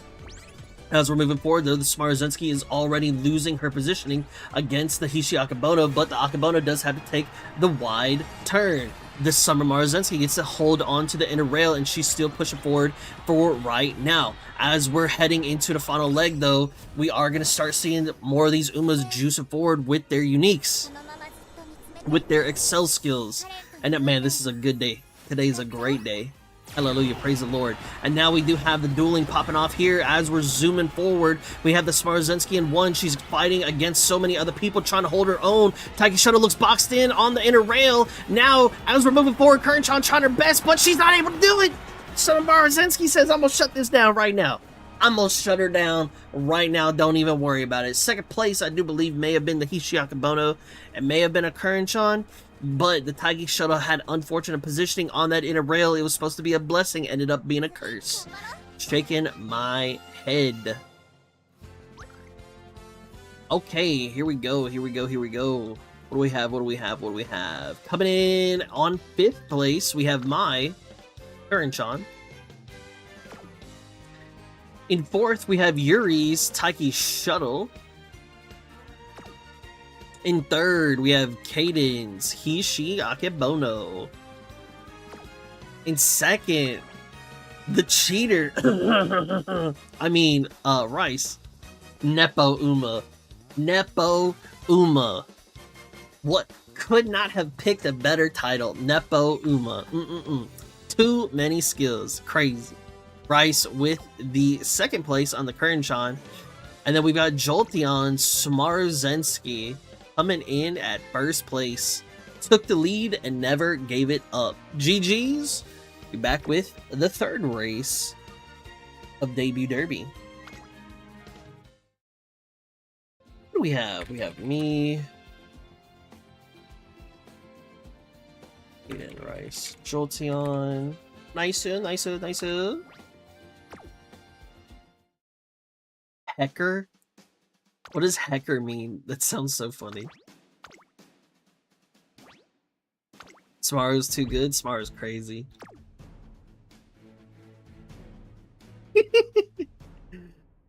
Last place, Merkle. Not like this, bro. Not like this. Aren't you on Nishino Flower? Yeah, you are. Rest in peace. Rest in pepperonis, man. Alright, ladies and gents. Taking a look at our moods here. Moods are looking to be a little bit flip-flopped for some of these folks. This time around, though, we do have the Smarzensky coming off of a big win in race number 2. Taiki Shuttle looking to reclaim some victory. reclaim a little dub, but we'll see what happens. Jolteon coming off that win with the Smarzensky, coming in at my number 3 favorite. My number 2 favorite coming in is going to be Kunimitsu's Sakura Chiona O. And then coming in at my number 1 favorite, we've got Yuri's Taiki Shuttle. No matter what they say, no matter what they chant, the old rain, rain, go away, come again another day, did not work. Here at the Tokyo 1400 meter race course, we are going to have some rainy weather. We'll have some wet conditions as well. So things may be looking a bit more scuffed for these racers here today. Regardless though, Kern-chan looking good, you know what I'm saying? Come on, help me now. We've got the Sakura Chiona O Taiki Shuttle. A lot of Umas here today. Will the Inari 1 be able to pull something from up her sleeve for a potential blindsided dub? Taiki Shuttle taking the inner lane once again is kind of crazy for pulling lots. Might be her blessing this time around. Very good start for 2 of the Kern-chans here, but that Smarzensky is kind of slowed down just a wee bit. Now it does look like, ooh, I think I may have, I don't know if I got hit with a little PD image or with something else, but now we're playing from the back. Sakura Chiona O is going to take second place for right now, Smarzensky in 1. Taiki Shuttle sitting in 3, fighting against Kern-chan for 3-4. The Nishino Flower followed behind the Fuji Kiseki, and then another Nishino Flower behind her. Hishi Akabono fighting as well, and then 2 Kern-chans are sitting in the back. We have the Inari 1 hitting the daring strike, and now as we're moving into that final corner area, 600 meters left to go in this race. Now, things are going to be looking a little scary because some of these uniques are not going to be proccing. It is a dead race on this long straight. No stopping me hits. We got the neck and neck as well. Somebody's pushing forward. It looks like the Sakura Chiona O on the inner rail is moving as fast as she can. 200 meters left to go. Taiki Shuttle's trying to say no, not today, but Sakura Chiona O says the winds of fate have favored me this day. The rain was actually a blessing in disguise, just enough to slow everybody else down and allowing the Sakura Chiona O to take the dub. What a very long straight at the very end. Insane race here today. I need a petition for this front runner to be a bit better out the gate because I got absolutely murked on that. Shaking my head. In 5th place though, we do have 1-run Uma's Nishino Flower. Oh, the neck and neck there, that's smart. In 4th place, we have Jolteon Smarzensky. In 3rd, we have Rice with the Wedding Kern-chan. In 2nd, we've got Yuri's Taiki Shuttle. Taking dubs, taking names, and also taking kneecaps. And in 1st place, Kunimitsu with the Sakura Chiona O. Grabbing a dub here today in the rainy weather. That's what you like to see, GG's. We'll be back with our next one here momentarily. Oh no, not this. Ending this.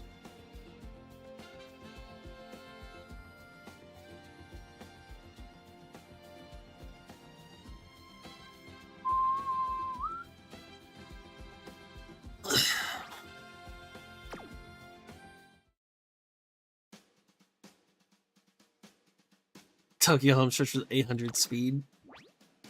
Alpha Mood really killed my Nishino Flower. Gave me last TM Sprint Finals flashbacks where I got NSM twice. Oh no. Like, it's not my fault that everyone ran pace. You should have played Runaway? Yeah, you should have. It is your fault. You could have changed the course of history. And yet you chose play it safe. To play it smelly. Shaking my head. Oh. Oh, wait. Shit. Can I? Oh, okay. Well, at the very least, I can see this. Alright, we have actually pretty good moods all around. We got 1, 2 bads, and 1 awful. Bit unfortunate there, but that's gonna be alright. Everybody else is looking good, looking solid. Just glad to be not in that rainy weather. See, coming off of a big win, we've got Kunimitsu's Sakura Chiyono O coming in at my number 3 favorite. Coming in at my number 2 favorite, I've got Jolteon's Smarzensky, and at number 1, we've got Yuri's Taiki Shuttle. Big dubs all around for a lot of these racers here. We've got Kunimitsu with the Sakura Chiyono O coming off of that previous win. Jolteon, here at the Hanshin 1400 meter turf. Will Jolteon or Yuri's Umas be able to turn around and grab a dub? We're looking at the Smarzensky and Taiki Shuttle to be kind of in competition for that number 1 spot. Will I be able to steal another top 5 back? Will Rice get Nepo babied into another top 3 once again? We will just have to wait and see. Inari One still biding her time, playing her cards, and seeing if she'll be able to pop off here as an end closer, or maybe there's just too many pace chasers to allow her to do so. Especially here in the sprints, it is very, very difficult. That's Smarzensky getting a late start, absolutely demolishing a lot of us pace chasers here today. Now she gets pushed forward, thankfully, by the system mechanics. As we're going ahead, we do have one Kuranshan who is just barely ahead of the rest of the pack, followed by another Fuji Kiseki, another, the Sakura Chiyono moving up as well. Taiki Shuttle on the outer lane. Got 2 Kuranshan's who are trying to make their way forward as well. Hishiaka Bono kind of towards the middle of the pack, and then 2 of the Nishino Flowers are towards the caboose. Inari One is biding her time as she's looking to move forward just slowly but surely. Hopefully, she can pop off here today. Smarzensky is taking the lead for right now, holding number 1.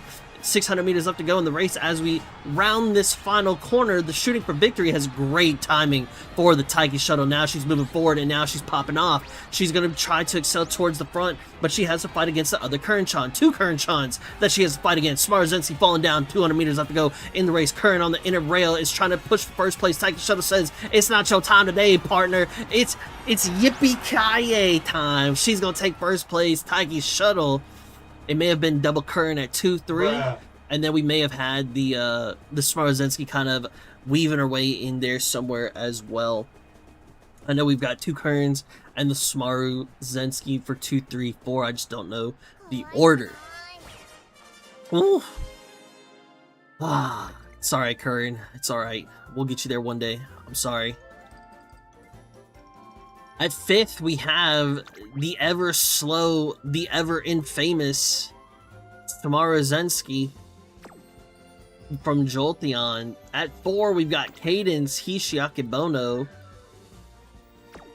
At 3, we've got Rice's Kuranshan. At 2, we've got Horion's Kuranshan. And in first place, we've got Taiki Shuttle's Yuri. Yuri's Taiki Shuttle claiming another dub and just inching ever so closer to the juicy debut derby win. Jolteon, Aiden, Rice.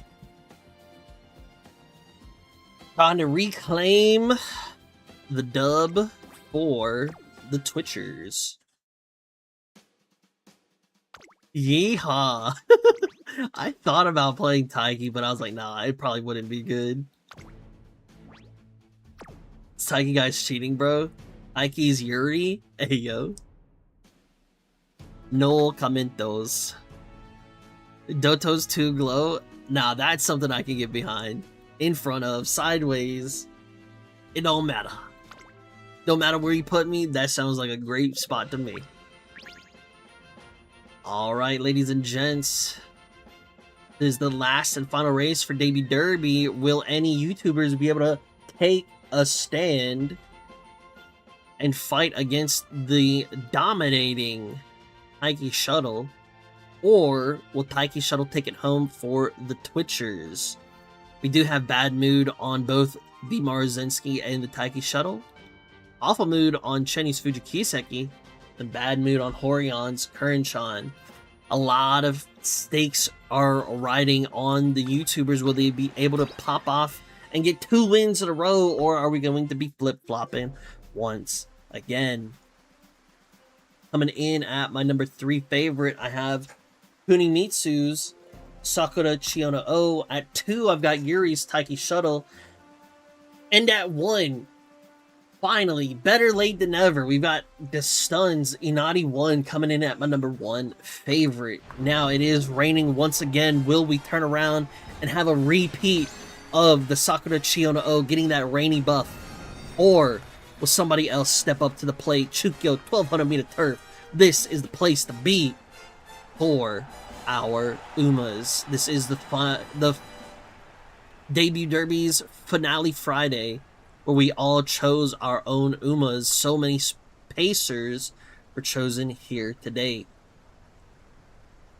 One pace chaser has been standing above the rest. The Taiki Shuttle from Yuri has been popping off. 2 wins already.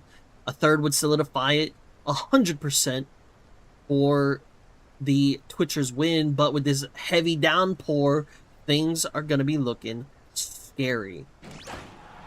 Taiki Shuttle boosting off out the gate. I also do the same thing, try to push forward, but the Smarzensky is now getting forward, and now I'm sitting in second place. At least I did not get PDM'd. Inadi 1 is going to bide her time, hitting the Daring Strike already as we start into the mid-leg. Russian Gales and Daring Strikes popping off as well. Taiki Shuttle sitting in 3. 2 Nishinos and a Curran are moving up, fighting for that 4th place. Fujikiseki also pushing forward at the same time. Curran-chan and Hishakabono to follow behind them. Sakura Chiona O not looking too hot, sitting in the back with this rainy weather. As we go ahead and get ready to move into the final leg, the Smarzensky is still sitting in first place. Taiki Shuttle fighting against her. Curran-chan getting that unique off, looking gorgeous as always. Mashari's one true color popping off, and now she starts her duel against another Curran-chan. As we're moving forward, though, it does look like I get a little bit blocked. 200 meters left to go in the race. Taiki Shuttle is looking good. We do have the Curran-chan on the outside fighting against her, and it's getting real close, but the Curran-chan pulls ahead at the very end, and she's able to take the dub from Yuri's Taiki Shuttle. Absolute insane turnaround for the Curran-chan, stealing away the victory from Taiki Shuttle. GG's, big dubs. Crazy, crazy. Take a look at these Umas once again. For debut derbies, finale Friday, all the Umas being chosen here. No RNG. In 5th place, we have my Curran-chan. I got to see her unique 3 times. I'm actually the winner. In 4th place, we have Jolteon Smarzensky. In 3rd place, we have One Run Uma's Nishino Flower. In 2nd, we have Yuri's Taiki Shuttle. Looks like we got a couple paid actors because Horion taking that 1st place. Maybe potential win trading amongst the Twitchers. All jokes aside, though, GG's. Horion taking that 1st place in the final race. Big dubs. Big dubs. We'll go ahead and see what we have for our placements for this week. Yuri and Horion.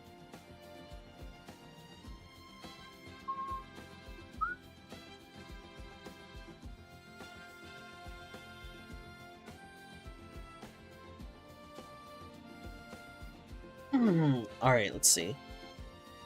4, 5, 6. I got 6 points. What happened? What happened? Cruel! Thank you for the prime time, my brother. Appreciate the resub. Thank you, thank you, thank you. Thank you very much. Good to see you. Welcome to the stream. Hello, hello, hello.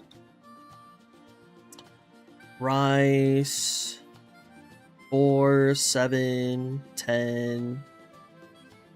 10. Aiden. 3,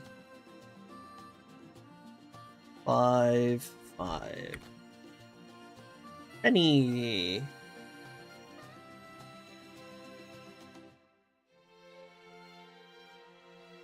Jolteon. 2, 7, 9, 10. 12. Merkel, 1.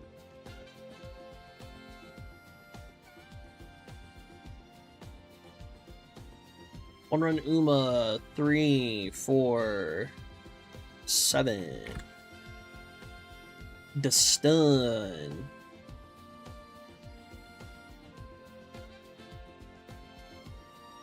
Yuri, 5, 7,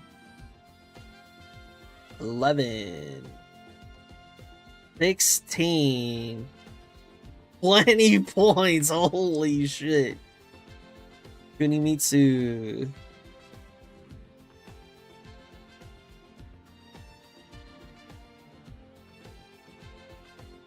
Five and Horion.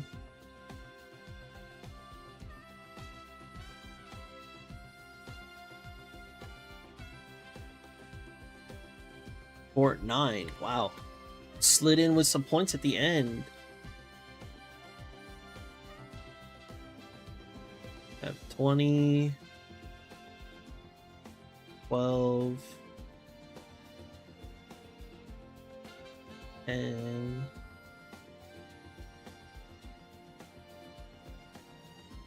all right, GG's, big dubs.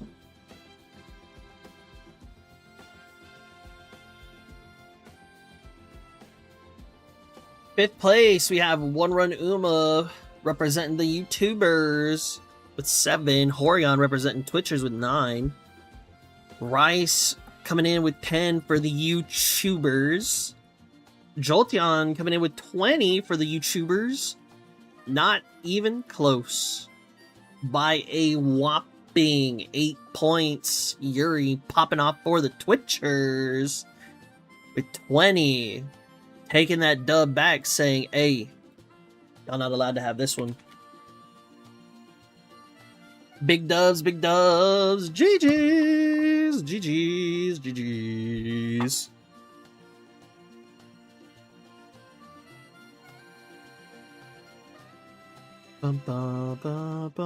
What's up, crew?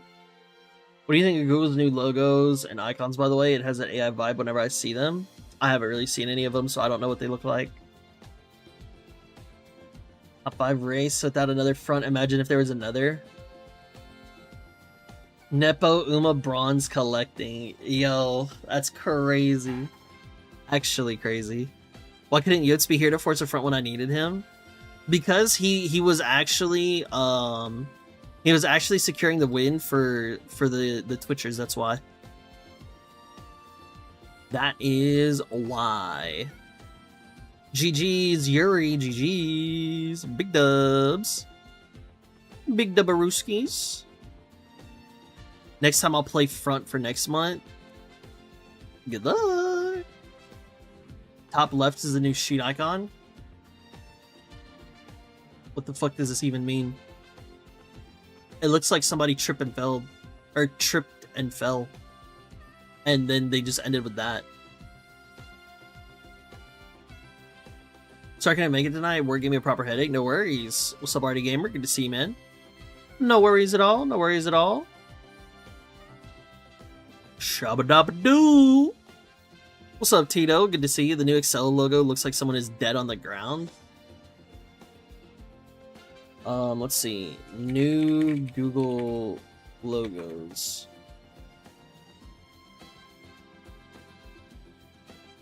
Somebody says, I really like these icons.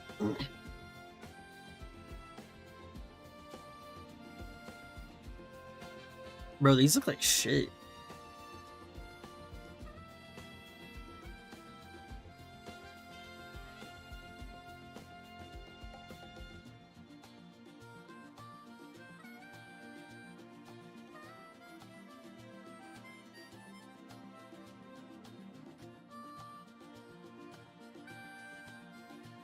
Yeah, this shit just looks bland as fuck. This don't even... I don't know, man. I kind of like the colors overlapping over here. But then they just are more mixed and blended together. I don't really like it. Oh, here's this other one. Let's see. Oh, you can't really see this. Meat looks silly. Vids looks like a sideways YouTube. Mail looks lame. Chat looks like what is it? WhatsApp or some shit? It reminds me of like that type. Maps, I can't really tell the difference. Docs, I don't know what changed, but this kind of looks, I don't know. It looks the same to me. I don't know. This, I don't really care because we saw the difference there. Sheets looks like somebody tripped and died. Yeah, I don't know. It don't really look that great to me. Oh, my bad. My bad. It don't really look that great to me. 1 to 3 colors out of all of them. Yeah, it does look weird. Why is it sideways? Yeah, I don't know. This just looks like a YouTube, but instead of like this, they went like this to it. It's super weird. Getting less and less outlines in the logos. Yeah, I don't know.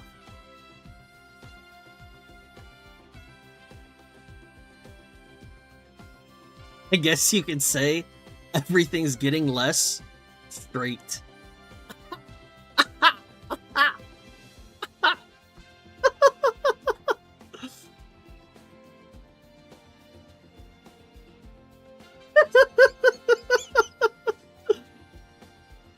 I think I only like the chat because it looks like an early 2000s button. None of them fit the Google Vibe branding IMHO. Yeah. I like the Gmail one though. The Gmail one, I like this one better. Because like, it's not all blended together. Like, you know, it lets me see that different color. I like this one.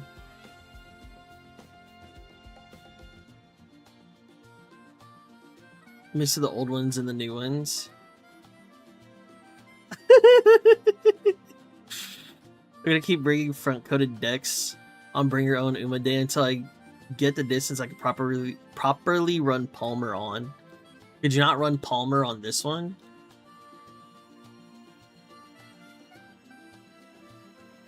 Oh yeah, no, you couldn't have. Yeah, that's tough. Old Mail logo is all red.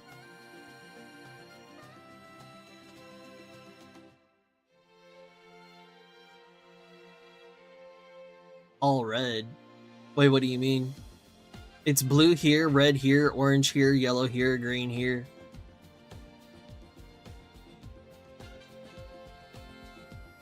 I honestly wouldn't have noticed if I didn't zoom in on this, but this is actually orange. A really old one? Oh, okay. Heard. Heard.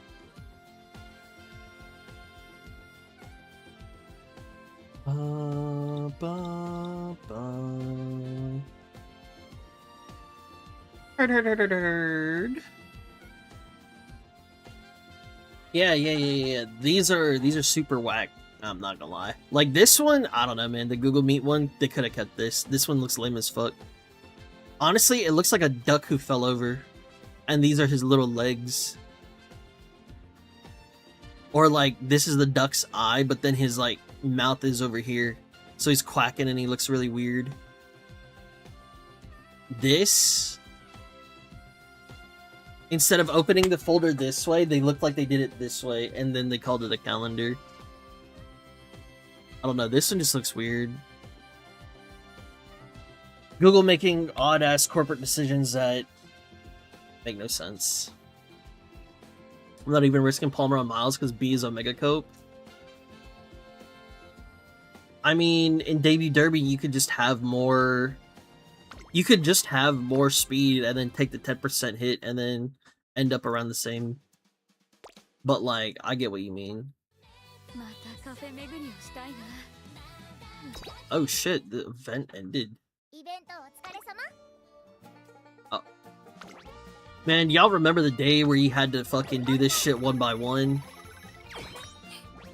Bless. Fucking bless.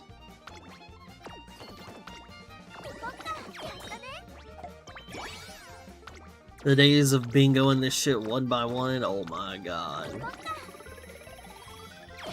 Look at that, now I go through 1,000 in like, not that many clicks. Or not that many spins, I should say. It didn't last long. Bro, it felt like a couple of events of having to do it. one by one. Them shits was fucking disgusting.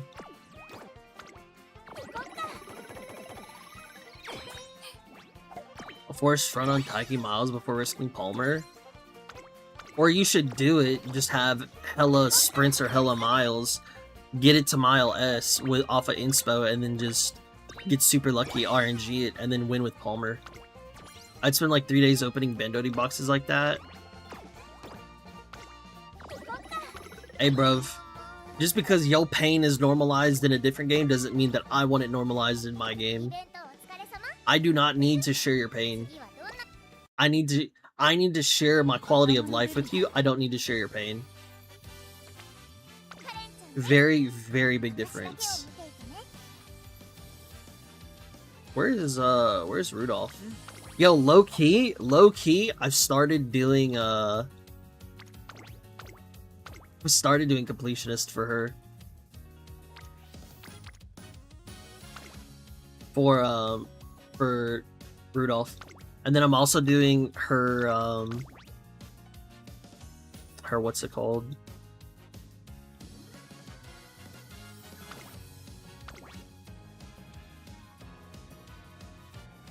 I'm working on her fans. Her fanny wannies.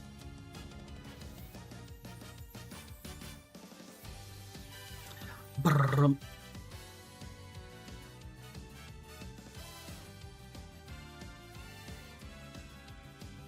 Bro, where is old girl at? There she is.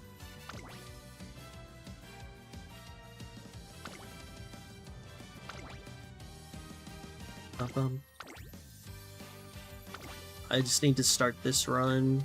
I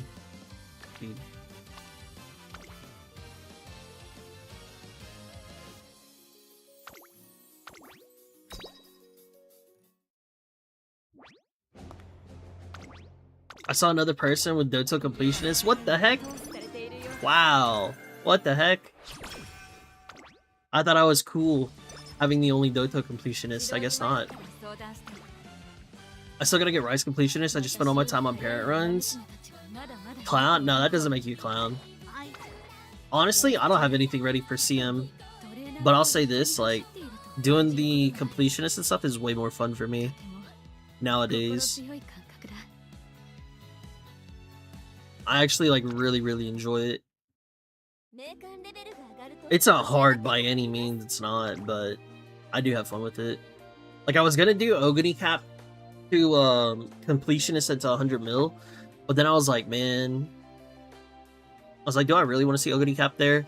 But then I was like looking at the other Umas and I was like, damn, because I was thinking about it. I was like, yo, I kind of got like some decent Doto hits for Sparks, and I was like, if I'm gonna do that, I can just throw that shit on Rudolph.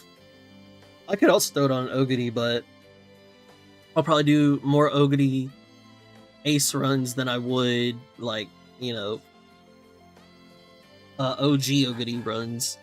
So I was like, yo, I can just do OG Rudolph runs, let her be like a potential parent while I get up to like 100 mil, and then just like run it down and just say fuck it. I have nothing for 14. I'm in the trenches. I'm gonna play. I'm only playing open leagues, so it should be, in theory, pretty easy to make open league Umas. In theory. I post an interesting vid in Reacts if you have time. I forgot that channel exists. Like, you're playing favorites trying to tell me to high roll Palmer on sprint mile, knowing how distance restorations works out. Bet he wouldn't take the blame if I ended up throwing... Wait, bet he wouldn't take the blame if I ended up throwing with C or B distance.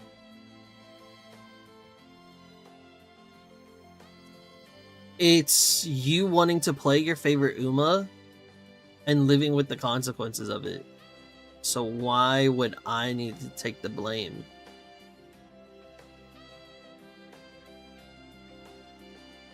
Because I'm giving you a reason to just say win, lose, or draw, I'm gonna play my favorite? Question mark?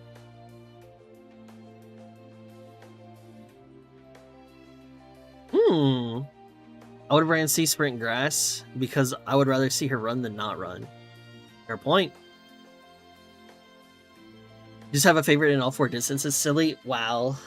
I'm so silly coded. Hehehehe. People run OG Haru and Turf S Smile S. That is love. That is a level of masochism that I'm not at. Not yet.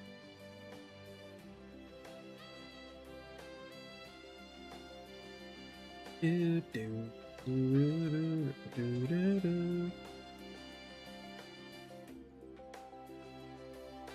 I can't do that. I refuse to do that. I'll pass. I don't think it's that deep. Let's see, what video is this? I haven't watched any of these videos in ages. We'll watch this video and then I need to head out.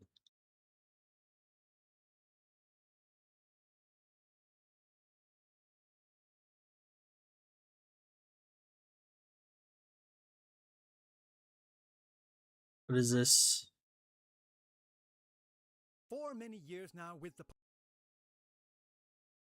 Expert explains why Japan's gacha is losing to China. Okay, I think you're already silly as fuck for calling yourself an expert. But sure, whatever. Why Japan's gacha is losing to China.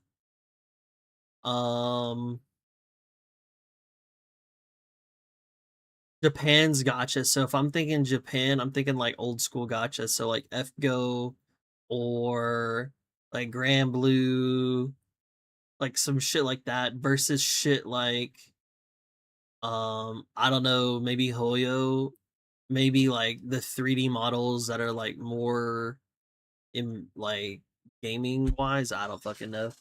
Expert my yeah, I think saying this shit is fucking hilarious. popularity of games like Genshin Impact, Wuthering Waves, and Arknights Enfield, Japanese fans and industry professionals alike have been asking this same uncomfortable question on social media. Why can't Japan make something like this? Recently on April 29th, why does Japan need to make something like that? They have a formula, they're making a shit ton of money with it. Why do they need to make that? Somebody else makes it, go play that. Go support that if that's what you like. If Japan is rocking with this shit over here and they're making money, let them rock with it. Why do they gotta...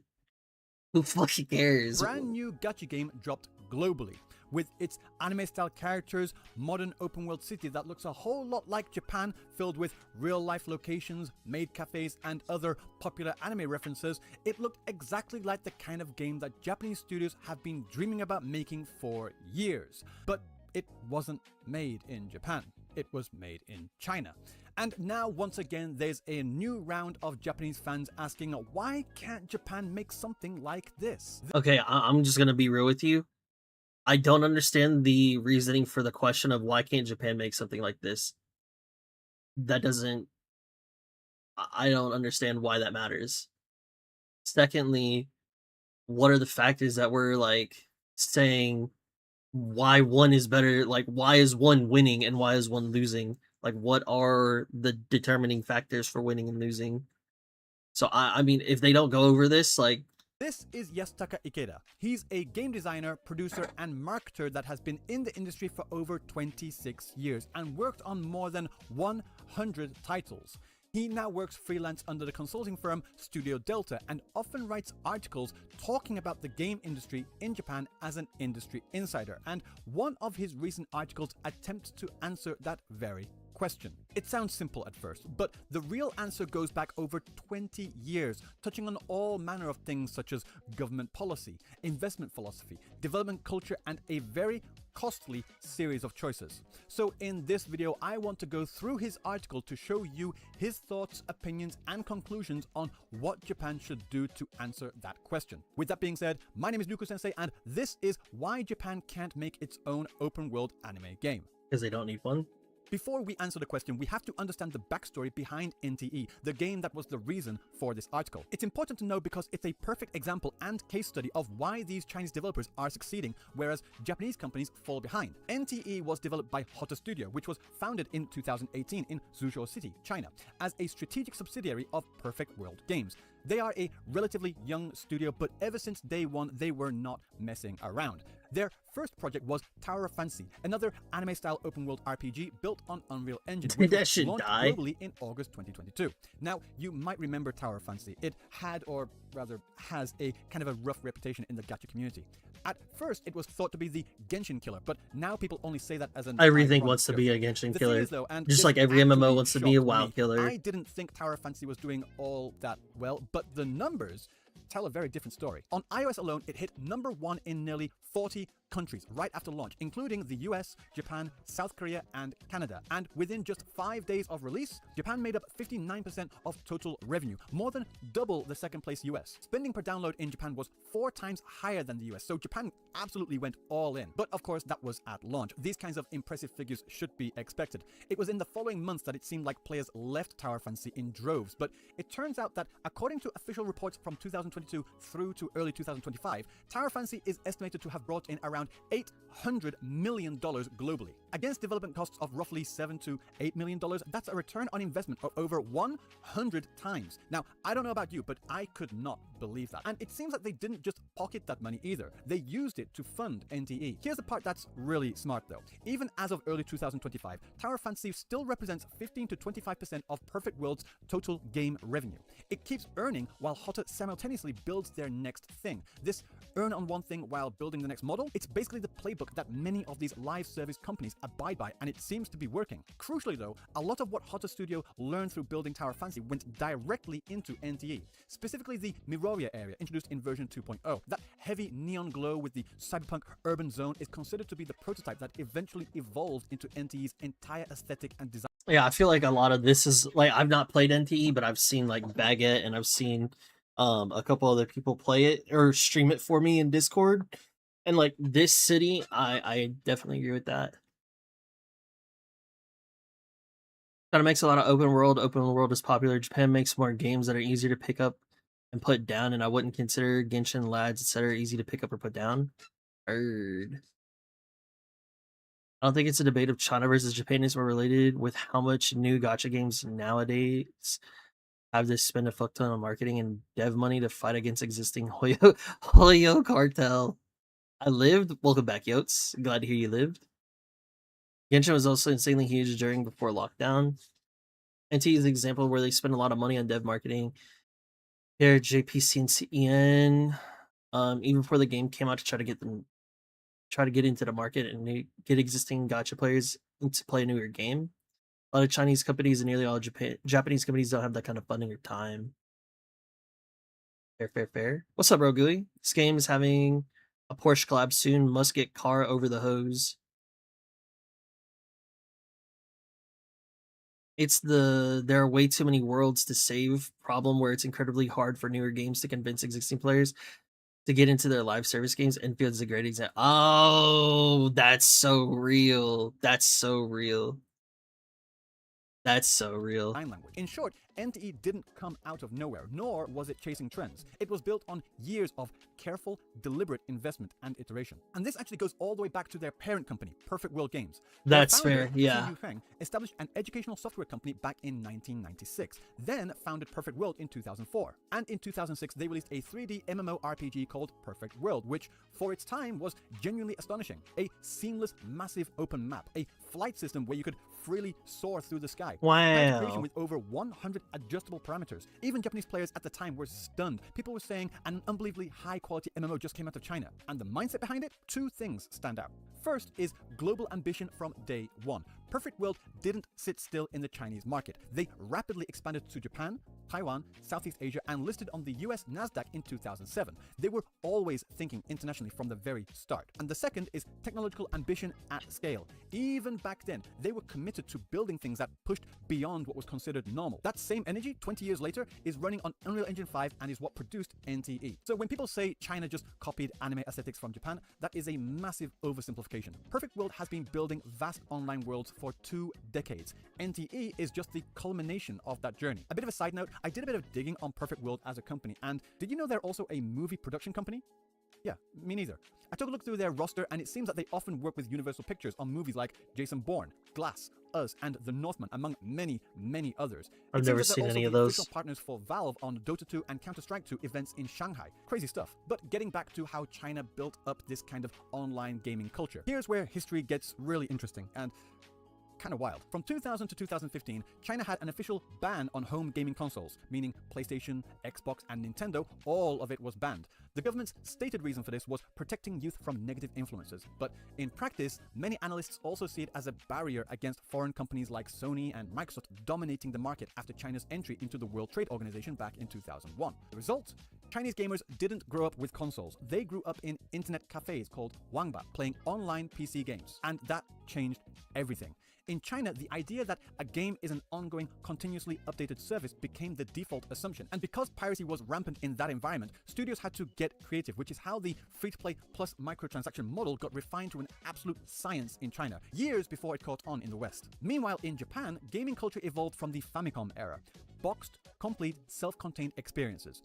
You buy the game, you play through a carefully designed arc, and you reach the ending. That philosophy of a complete, polished, finite experience is deeply embedded in Japanese gaming culture. NTE's design reflects the Chinese side of this divide completely. The game treats a city as a living space with cars and housing and fashion, all planned as long-term monetization going beyond being just a game and into a service that you live in. For Japan to compete directly in this space with free-to-play, anime-style, live service, open world would essentially mean fighting on the opponent's home turf after the opponent had already had a 20-year head start. Now, let's talk about something that might be the most eye-opening part of this whole conversation: animation investment. One of the authors behind the analysis that this video is based on has worked with top Chinese studios firsthand, and what they saw genuinely shocked them. At major Chinese studios, it's not unusual to have around 200 staff members dedicated full-time to character work on a single title, meaning character creation, motion design, animation, all just for the characters. And top Korean studios operate at a similar scale. In Japanese game development, however, getting the animation budget increased is reportedly one of the hardest internal proposals to get approved. The question that always comes up is how much will that increase sales? And if you can't directly connect animation quality to revenue projections, the budget doesn't move. What this leads to in practice is Japanese developers often end up competing through system design and level design rather than through raw animation quality. Not because the talent isn't there. Japan has some of the most exceptional animators, some of the best in the entire world in fact, but just because the investment structure doesn't support it at the same scale. Chinese studios see this completely differently. MiHoYo, the team behind Genshin Impact, Honkai Star Rail, and Zenless Zone Zero, built a massive in-house 2D, 3D animation department. They produce not just in-game animations, but character promotional videos and short films internally, because they understand something fundamental. Character appeal is the core monetization engine in gacha games. The way a character moves, their facial... Okay, I do agree with this. Character appeal is so fucking strong because the amount of times that I got baited into pulling for characters in FGO based off of fan art, based off of dojins, based off of what the fuck ever, that was nothing to do with the game, is the sole reason why I pulled for those characters in the game, and that shit fucking destroyed me. I do agree with this point. Expressions, their gestures, that's what makes players pull. For NTE specifically, Hotta Studios producer stated in an interview with Epic Games that they pushed Unreal Engine 5 to prioritize clear character silhouettes and exaggerated movement over physical realism because maximizing the character appeal and visual impact was the top priority. The gap here isn't talent, it's the management philosophy. Chinese studios treat animation as the biggest marketing investment, whereas Japanese studios more often than not treat it as a cost that needs to be controlled. And this brings us to a perfect case study that's impossible to ignore: Blue Protocol. It was released in 2023 and then shut down in January 2025. Blue Protocol generated massive hype. It looked genuinely beautiful. An anime-style online RPG with big budget. This was supposed to be Japan's answer, but it wasn't. The thing is, though, that the failure wasn't because Japan can't make online games. That framing is far too simple. The real problem was timing and iteration. When Blue Protocol entered development, the anime-style online RPG space was largely open. By the time it launched, though, Genshin Impact had already reshaped the entire market.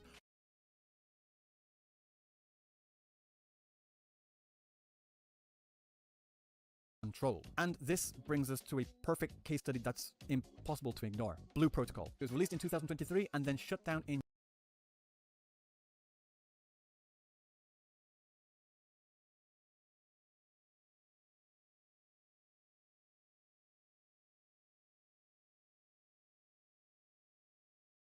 January 2025. Blue Protocol generated massive hype. It looked genuinely beautiful. An anime-style online RPG with big budget, this was supposed to be Japan's answer, but it wasn't. The thing is, though, that the failure wasn't because Japan can't make online games. That framing is far too simple. The real problem was timing and iteration. When Blue Protocol entered development, the anime-style online RPG space was largely open. By the time it launched, though, Genshin Impact had already reshaped the entire market. What had been a blue ocean became a saturated red ocean. And another thing that was crucial in all of this was testing. For example, NTE ran 3 major closed beta tests over about a year and a half before launch: the Singularity test, the Containment test, and the Coexistence test. And based on the player feedback from each of these tests, they made dozens of fundamental revisions. Blue Protocol received feedback during its beta about its competitiveness issues, and the analysis suggests that the decision to push forward without a full revision cycle was a company-level call. As someone with over 20 years in online game development once put it, having too few testing phases almost certainly leads to failure essentially 100% of the time. But these decisions aren't made in a vacuum. Often it comes down to a feeling of we can't wait any longer on the side of the higher-ups, and the release becomes something of a gamble. Just to be absolutely clear though, Japan has also produced absolute legends in the online space. We can't wait any longer. You've been developing for so long. What is an extra couple months? Like, you look at it and it's like, hey, we've been working on this thing for 36 months. That's 3 years. What's 3 more months? Bruh. Bruh. It's fucking Bandai. Blue Protocol 1. China bought that game's rights and they also failed with it. Yeah, I don't know. Blue Protocol just kind of... Final Fantasy XIV's relaunch in I don't know about that 2013 is one. now a global success story, driving Square Enix's MMO revenue. Dragon Quest X has maintained stable earnings for over a decade, and several Koei Tecmo and Sega Online titles have run for more than 20 years, so the capability is undoubtedly there. So what would a Japanese version of Perfect World look like? Their closest candidate is probably Cygames. Their mobile game Grand Blue Fantasy has built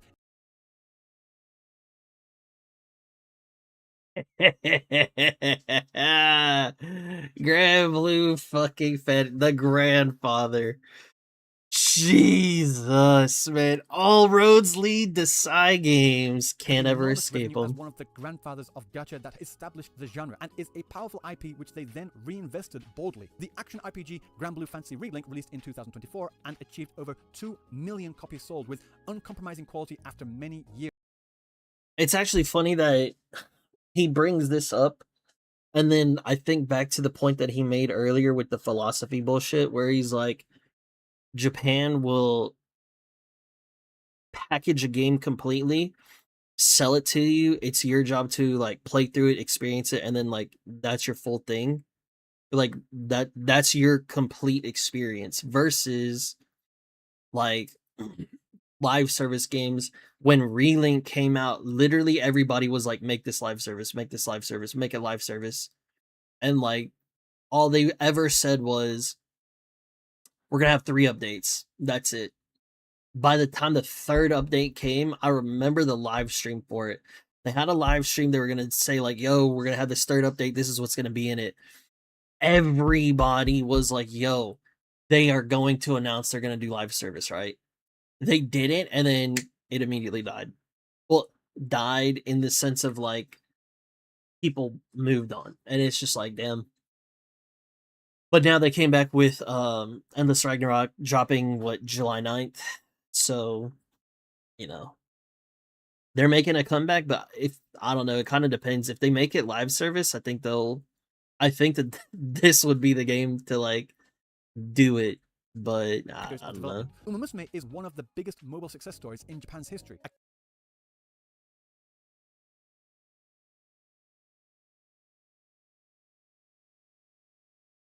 Fantasy Relink released in 2024 and achieved over 2 million copies sold with uncompromising quality after many years of development. Uma Musume is one of the biggest mobile success stories in Japan's history. A key factor for Cygames is that it's privately held.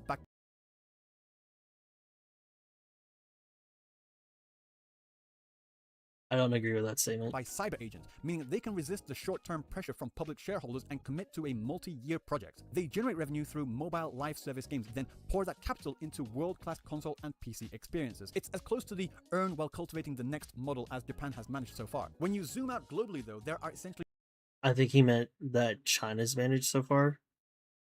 Earn and then build something else. That's what he said for China.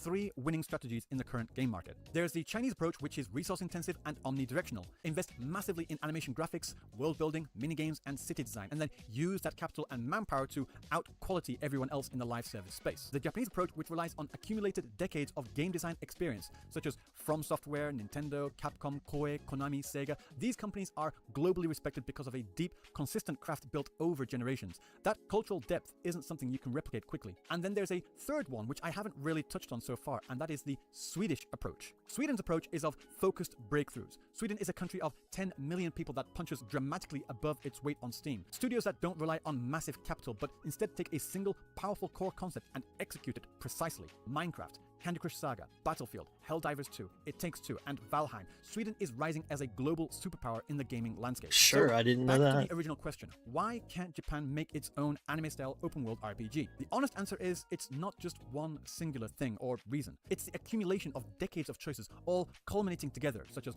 which market to build for, how to treat animation investment, how much risk to absorb, and what kind of experience to prioritize. As the article put it, NTE was not a coincidence, but a structural necessity. It's the inevitable result of Perfect World spending 2 decades building expertise in online game operations, refining their live service philosophy, mastering urban world design through Tower of Fantasy, and then combining all of it with Unreal Engine 5. Japan didn't lose to China. Japan just made different choices. Choices that produced From Software, Nintendo, Capcom, and Cygames. Those are legitimate, world-class achievements. The question going forward is whether Japan leans fully into what it does best with polished, complete console experiences and deep IP-driven mobile games like Fate Grand Order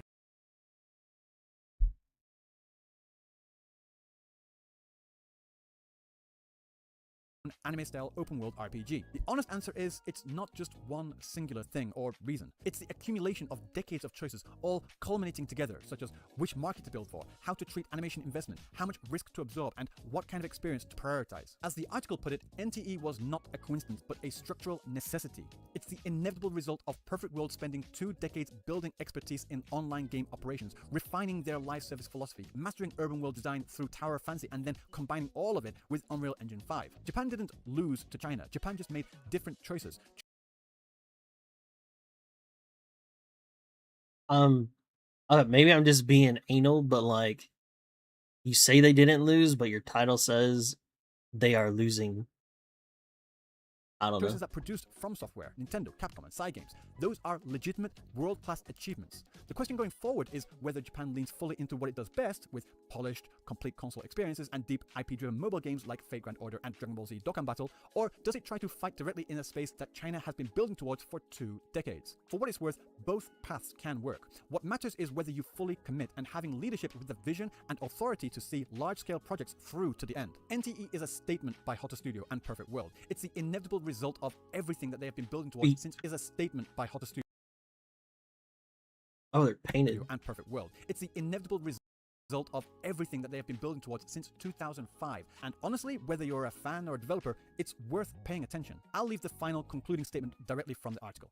While it might seem that China's NTE and Genshin are using the anime-style visuals of Japan, the truth is that it's the result of their culture of live service games that they have built up over years. Personally, I think the reason Japan didn't try to go that far into online gaming is because of the corporate cultural background and business moral judgments. They're not necessarily drawbacks, but perhaps rational choices to make the most of Japan's strengths. Each country has its strengths in its own history and market structure. I think understanding that structure and identifying where your strengths lie may be the most important strategic thinking for survival in the next generation of game development. This is true not just for corporations, but for personal lifestyles too. I will leave a link to the original article and their Twitter in the description below, so feel free to check it out if you have the time. And if you found this video interesting, please let me know what you think in the comment section down below. Do you agree? Do you disagree? How do you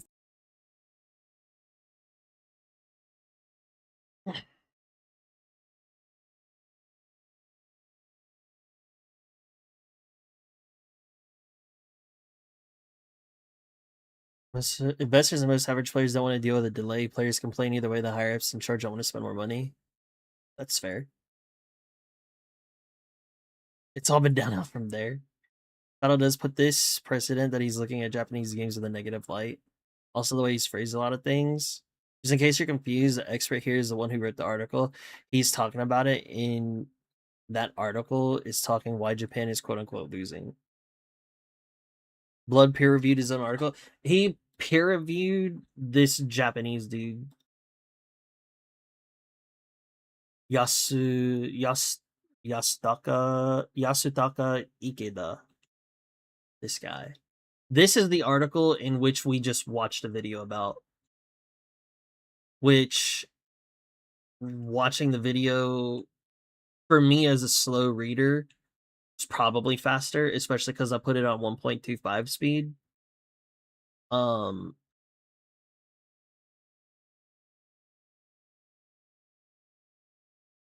Anime style open world game NTE from China is a masterpiece that was destined to be created. How the Japanese game industry will fight from now on. Impact of NTE and the question, why can't Japan make something like this? Why Japan's gacha is losing to China.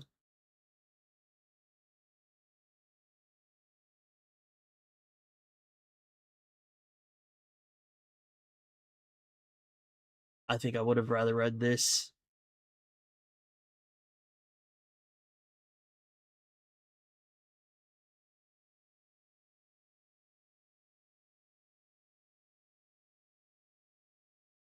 Irreversible division between Chinese and Japanese game cultures due to the console ban. Investment strategies, what's different between Japan and China? Will Japan not play online RPGs? What the failure of Blue Protocol means? I mean, Blue Protocol is just a shit game. Does a Japanese version of Perfect World exist? The winning strategies in global development. Inevitability of NTE's creation and the path Japan should choose. Conclusion. Confront structural differences and focus entirely on strengths.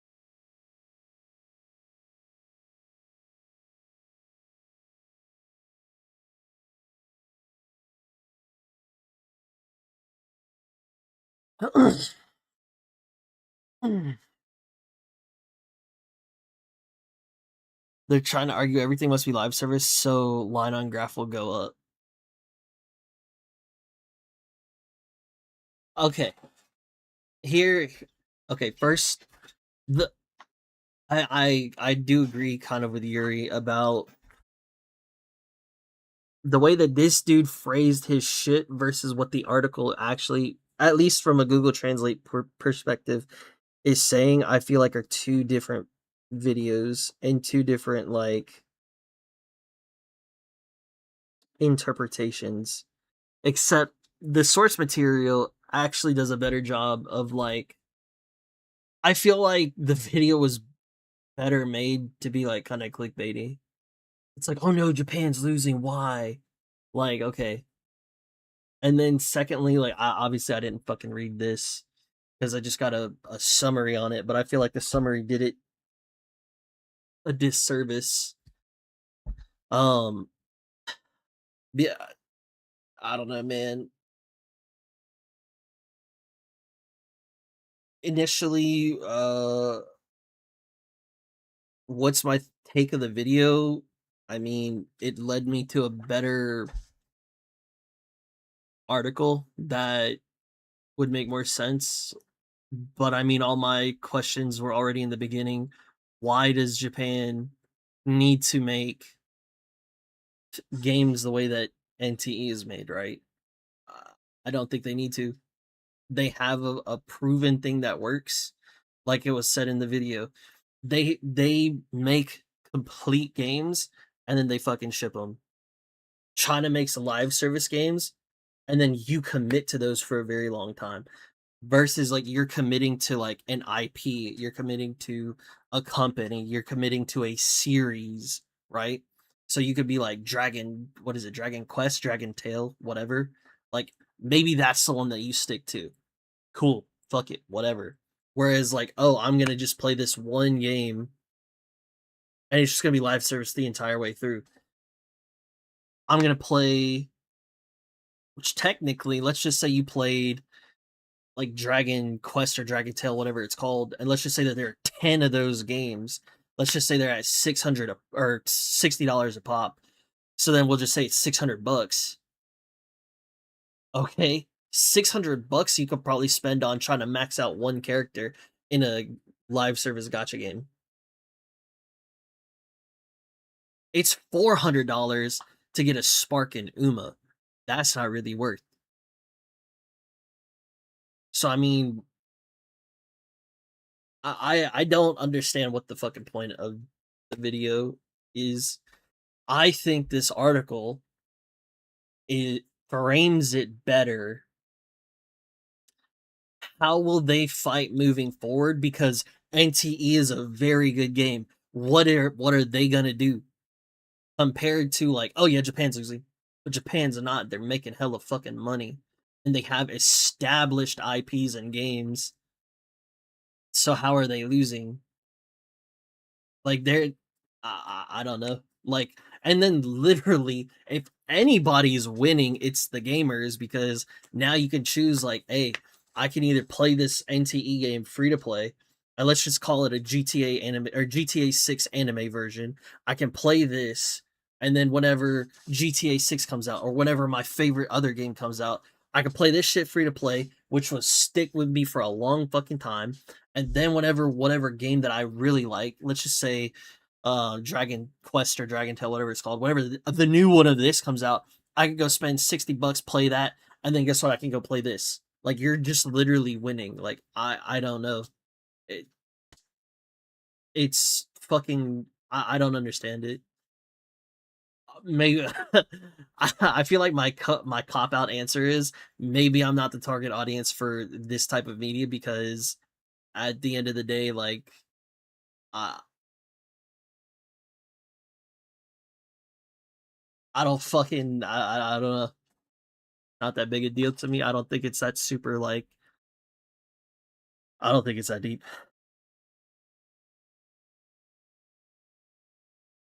The clickbait was the real expert here. The clickbait was insane. I would have never clicked on that personally. I wouldn't have cared to watch that.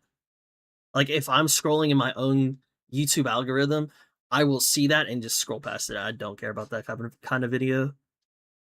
Evgo and Dokkan may be old, but they still top the grossing charts every other month. 100%, dude. Fuck, even Grand Blue gets up there, man. Like,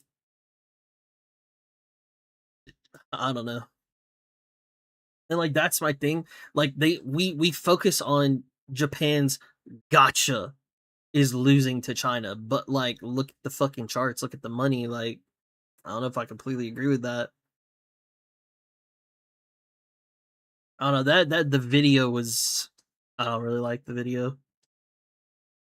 You can go back to regular games after a break. It's a lot harder to go back to a live service game after a break for a long time. I think it depends on how you look at it. Because let's just say I'm gonna take what is it? What's the HSR or Wuwa or whatever? I don't really care what game you choose. If you look at it as in a oh my god, I have to get up to the most recent content and I have to play this and I have to be like clearing everything in one turn. Like if you look at it that way, you're playing the game like a job. But if you put the live service game down and it continues making content, and then guess what? You put the game down, you come back to it in a game like that where there is no competition, who fucking cares, right? Number one. Number two, now you have time to binge your favorite game. Let's just say it's your favorite game. And now you have all this content instead of just sitting here jacking off like, oh, I gotta go do my dailies again, guys. I gotta go farm everything in this world. And then now we turn around and we're saying like, oh, instead of doing all this lame ass shit, I can just sit here, go through my stories, go do the main quest, immerse myself into this game that my favorite game, quote unquote, and then you push forward rather than just sitting here fucking waiting, right? Um, that is me, right? And then also like you can literally what Japan makes with these complete games, as he calls it. You literally can just binge that motherfucker and then you're done. Whereas like, oh, I gotta wait 2 months before the next update. I gotta wait, a month and a half, or maybe a month, or whatever the downtime is, right? Are people really going to sit here and play this shit every single day, and that's the only game? I highly doubt it.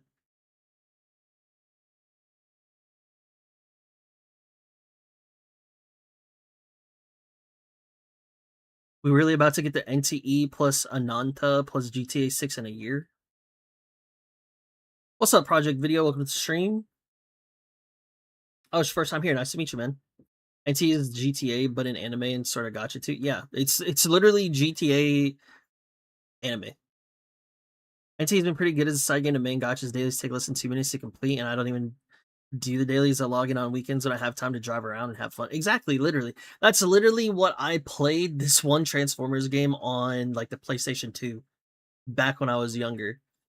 I played the game and I beat it, but the whole reason why I logged into that Transformers game and I would play it is to drive around as different Transformers and like cause havoc in the city, have all these like police people chasing me, have these Decepticons trying to chase me, turn around, kill all of them, and then just continue like racing around the city.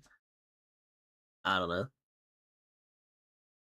Live service in Japan, specifically mobile games, were intended to be played on train rides and stuff. It's fair. Like we don't have to sit down and like prep to log into a session of gaming like for that. Like literally, look, dude, look at this game. Look at Grand Blue Fantasy. Look at this banger of a game that they're talking about. This is the grandfather. Look at this shit. I have quests that I can do. I got raids that I can do. Guess what? I can literally just click. I can click full auto on them. I could literally go into here, and I could just be like, oh, I could just skip the raids and just quick skip them, and then just complete it and get my shit and log out. If that, and this is the grandfather of this shit, you know what I'm saying? Like, I don't know, man. China spends less than in Japan. This reason is simple: wages in China sucks than in Japan. Isn't the Japanese yen at like an all-time low? Because I know the conversion for the US dollar becoming like a yen is very strong for the dollar. It is not strong for the yen. The yen is like really weak right now. But I also don't know anything about China's economy and I don't pay attention to their money. We're running with the context of China's live service mostly being played in internet cafes. Of course, you want content. Like, yeah, 100%, 100%. And I mean, dude, those are two completely different sessions of gaming, right? Like, literally, I could play Grand Blue on the toilet. I'm not gonna sit on the toilet and like I'm a run through all my NTE shit and like hardcore game. Like, bro, I'm on the toilet. You know what I'm saying? Like, I don't know.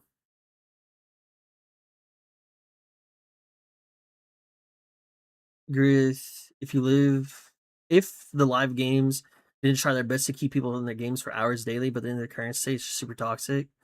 Like as a whole, the concept of dailies piss me off at this point. If it weren't specifically an engagement tactic, they would make it a weekly, monthly. But it's specifically to keep people in their game. Well, yeah, I completely agree because at the end of the day, if you forget about it, it's gonna leave your mind, and then you're not gonna spend on it, right? Like that's why I say for Uma, the worst quote unquote the worst thing that you could do is stop playing the game because you'll see how much time you have now that you're not playing the game. And then you'll be like, damn, I can do literally anything else. I have so much more time, right? And then when you say that, oh hey, I don't need to play the game anymore. Oh hey, now they lose my money. And you could have been like an Omega whale, right? So it's like that's the reason why they do. And I mean, obviously you fucking notice shit. I don't need to tell you. What's up, Fabled? Nice. Glad to hear that. Glad to hear that. Unironically, FGO has no dailies unless you want mana prisms. That's fair. Current newer games definitely want you playing for. Oh, 100% agree. 100% agree. The bad yen fucked me over because everything was so cheap in Japan. I bought everything and spent a lot more than expected. Yeah, that's what I was saying, man. Not the conversion, it's the amount of people spending them. Trying to waste more money on stuff made by them than in games.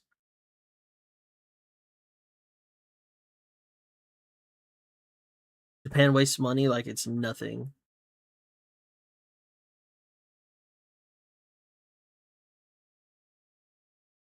I mean, they were the top spenders for what was it, Tower Fantasy, Project of Fantasy, or whatever that show was.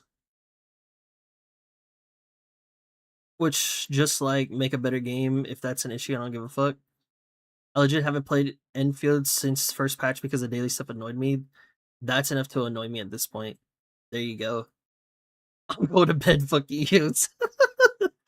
That man really just said, good night, Yotes. I love you. Mwah, mwah, mwah, mwah, mwah. That's what StarCraft just said. Good night, babycraft. TBH Yotes, you sound like more of the gamer that is like, give me a complete experience and then like fuck off. Like I don't want to do this shit. But that's what you sound like, and that's not a bad thing by any means. One locals pulled $100 card in my prize packs. Nice, that's big dubs.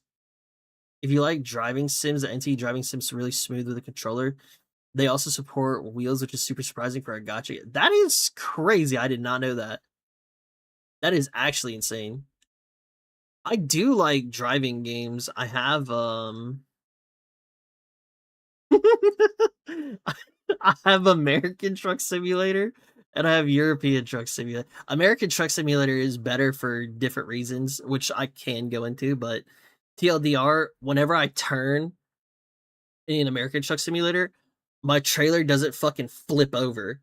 Whereas like if I'm like this and then like go just like this, my trailer is like fucking leaning over to the side like I'm about to flip in Euro Truck Simulator. That's super annoying to me. What's up, Vice? Vice? What's up, Vice? Okay, with live service, it's just like the whole spend all your time on this one game and don't play our game at all. That's true. That's fair. That's fair.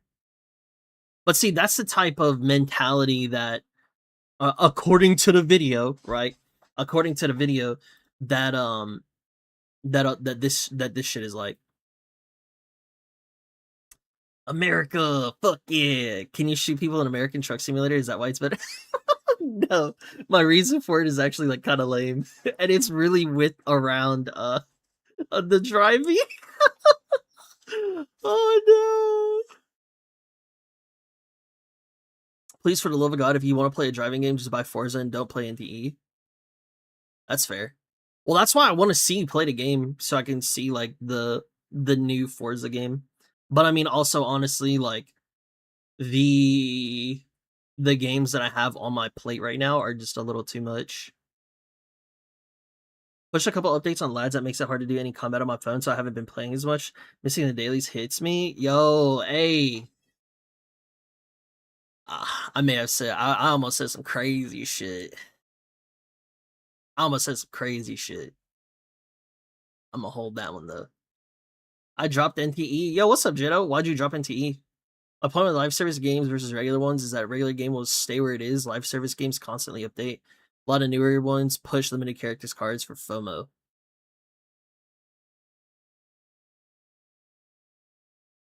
Yeah, that's literally live service because if they don't power creep and they don't give you a new shiny thing, you're not going to feel that FOMO, and you're not gonna feel like you need to get that new thing. The Forza game has Uma skins, yes. Yes, it does. Very similar to the old one, but with the worst piece, the map being replaced with a good one. Nice. What do you mean crazy shit? Lads is the love in deep space, right? I was gonna say, yo, Diva has bandas inside me daily. That's why I would never miss a day if I was playing lads, and if I were a female. But you know, terrible summons, and honestly, I'm playing too much right now. The optimization was also kind of poor. Heard. What are you playing? I thought you were playing like one game. I thought you were playing fucking Enfield, and then you dropped Enfield for NTE, no? And then obviously you had your like month-ish or less where you play D4. So like I don't know.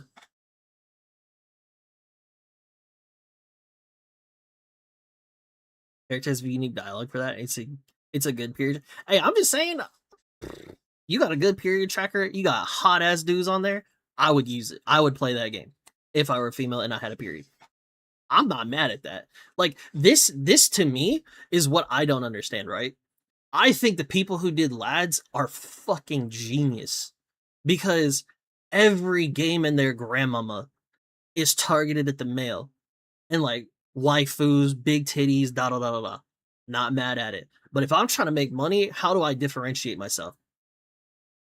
Target audience becomes female. There are two games off the top of my head that I can think of that have, at least in my opinion, have the female target audience in mind. Lads and Infinity Nikki.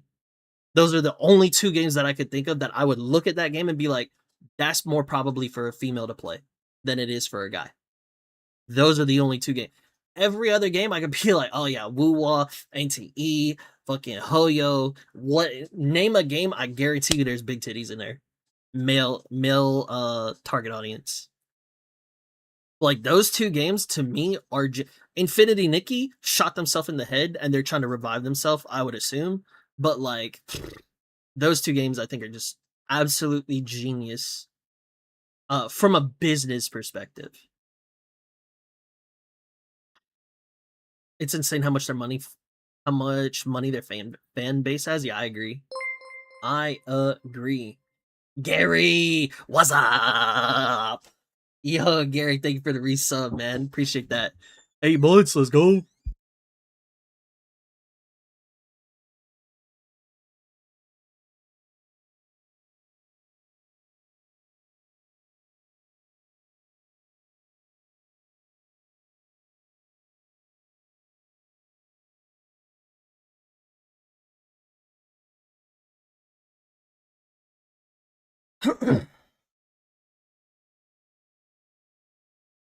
Really good, but REF always makes me feel bad when I miss a day. Oh, I guess Raf is the person. Shit, you know what I'm saying?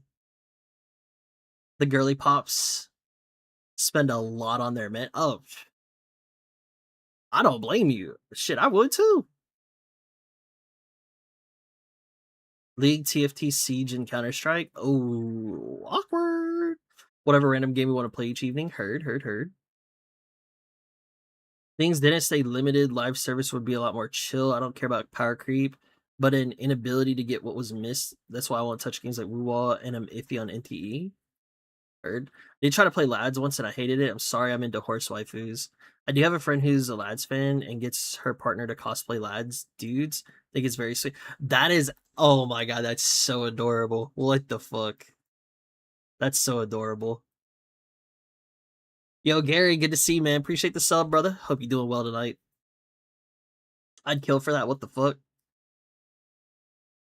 Yo, imagine you could get your partner to fucking cosplay like the thing that you're like super into. That'd be so cool. That would be super cool. I would have to hit a fucking massive training art before I do any cosplay.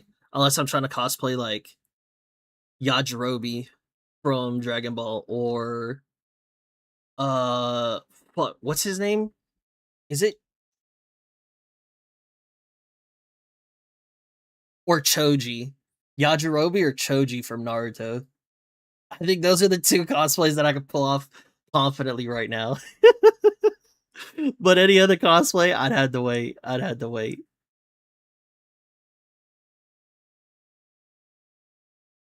I'm doing good. I'm doing good, Chief. I'm doing good. Just chilling. About to hop off here in a little bit. I got some stuff I got to do offline. Just hanging out, talking. Did they get my partner to cosplay Gojo while I was modding? That was super fun. Oh, that's so cute. What the heck? Yo, that's big cute. What the heck? Yajirobe would be sick though. I say it because you know, I got that belly. I got that belly on me. He hates doing anything that's not extremely simple, comfy. That's fair. I mean, I could completely understand that. At the end of the day, though, the like I don't know, that'd be super fun. I think it'd be super fun. It'd be super fun and super cool. Hicks win. Oh no. You should cosplay the 10K subscriber super mega YouTuber Twitcher Mr. Tuglow. Hey, you know what? I got the cosplay tank on right now. That fucker cut off Vegeta's tail. He's cool. I don't know how people survive in fancy cosplays, especially here. Dude, weather would be the biggest killer for me if I were to do cosplays. Lots of willpower and energy drinks, man, that shit would be super hot. I would die. I would super die. But yeah, I mean, I don't know. End of the day, like this article, I think is way better than the video. The video is like super clickbaity. I think the way that it was presented in the video is pretty poor. And I mean, you have two people who are doing two completely different things. Why do they need to fight against each other? That's just kind of my thought on that.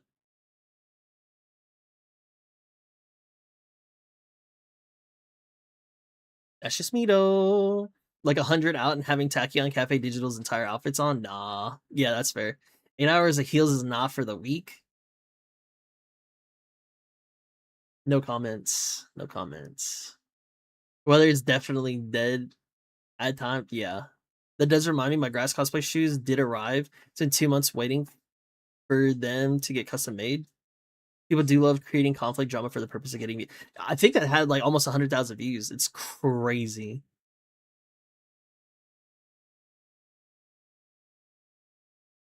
When you say the grass cosplay shoes, is it for, are her shoes different between her racing gear and like her everyday gear?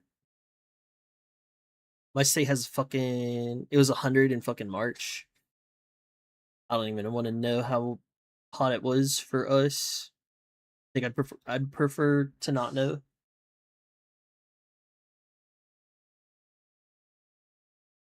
Today's weather. Bro, it's nighttime and it's 86 for me. Our week's high is 92. That's not bad.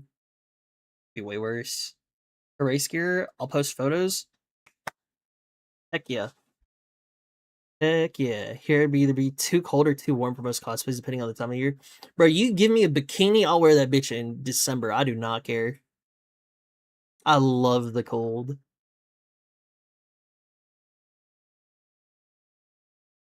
Different shoes between racewear and casual. Heard. You have the full thing going now? Cool. Hell yeah, that is super cool. Ugh. Um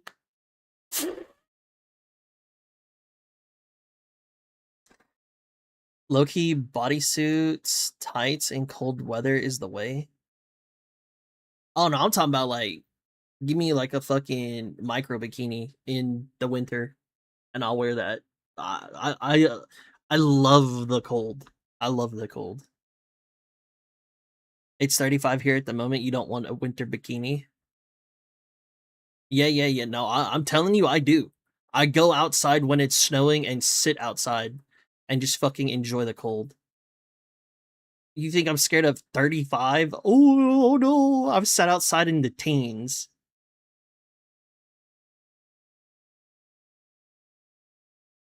Humidity is pretty bad here. Yeah, humidity for me sucks. I'm saying to stay warm. I hate the cold. Give me the cold. I'll take the cold any day. Same issue as you. Nobody I could pull off. Yeah. Same. I'd have to have like a crazy training arc if I'm gonna like actually do like cool cosplays. Otherwise, I just wait. All right. Surrounded by water, no shadows to hide behind. Ugh. Pains gets in the negatives in winter here. Well, I mean, I can only talk about where I live. League time, Giga Chad. Well, I'm about to hop off here because I got some stuff to do before I play League, but like probably in like 30 minutes I'll play. If anybody's down and wants to play, let me know.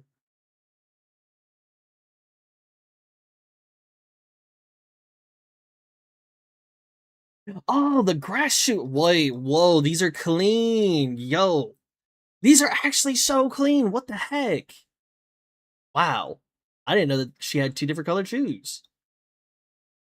Yo, and their heels. Oh, Lord, that would go crazy. That would be crazy. Because look at the heels here, like on this portion. Yo, actual heels, that's insane.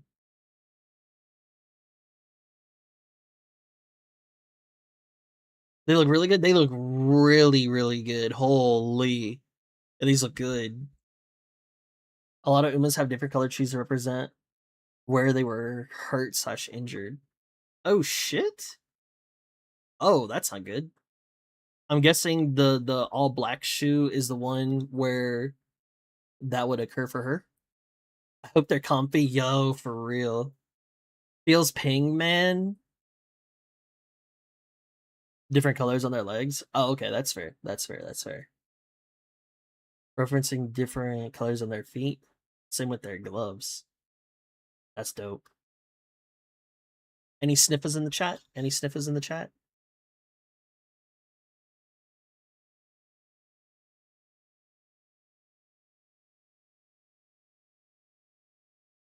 Shit. Jetto, my man. Let's go. Let's go, Jetto. Okay, Gary, I see you too. Let's go. Let's go. But yeah, these are super clean. These are super clean. Yuri too? Oh shit. Okay, okay. I see y'all. But yeah, I for now I like probably 30 minutes or so. I'll put it in Discord, like in the off topic, and then I'll put it in the league channel too. If anybody wants to play, then I'll let y'all know. And then I'll hop in VC. So if you see me in VC, then I'll be playing at that time. But for right now I gotta go. I appreciate y'all being here. Thank y'all for hanging out. Thank y'all for being a part of Debut Derby. Thanks for the chat afterwards. Good, bad vid, but led to good conversations. So very, very good. I appreciate y'all being here. Gary, Yuri, Merkel, Jetto, Yotes, Amy, anybody else that's here that's lurking. Jolteon, appreciate you. Thank y'all for being here. Thank y'all. Thank y'all. Have a good night. Heck yeah. I'll be working on Palmer's Tonify mode. CM15 Open League when signups for 14 start. Have a good night, Tug. Yes, sir. Yes, sir. Y'all have a good night as well. Y'all be safe. Y'all be easy. I'll catch y'all in a little bit, or I'll see y'all in the next stream. Or I'll see y'all in Discord. Either one. Because, you know, y'all can hang out in VC if you want. And then I'll stream the games for anybody who's there that wants to watch. I will catch y'all next time. Peace, peace, peace, peace, peace. Bye-bye.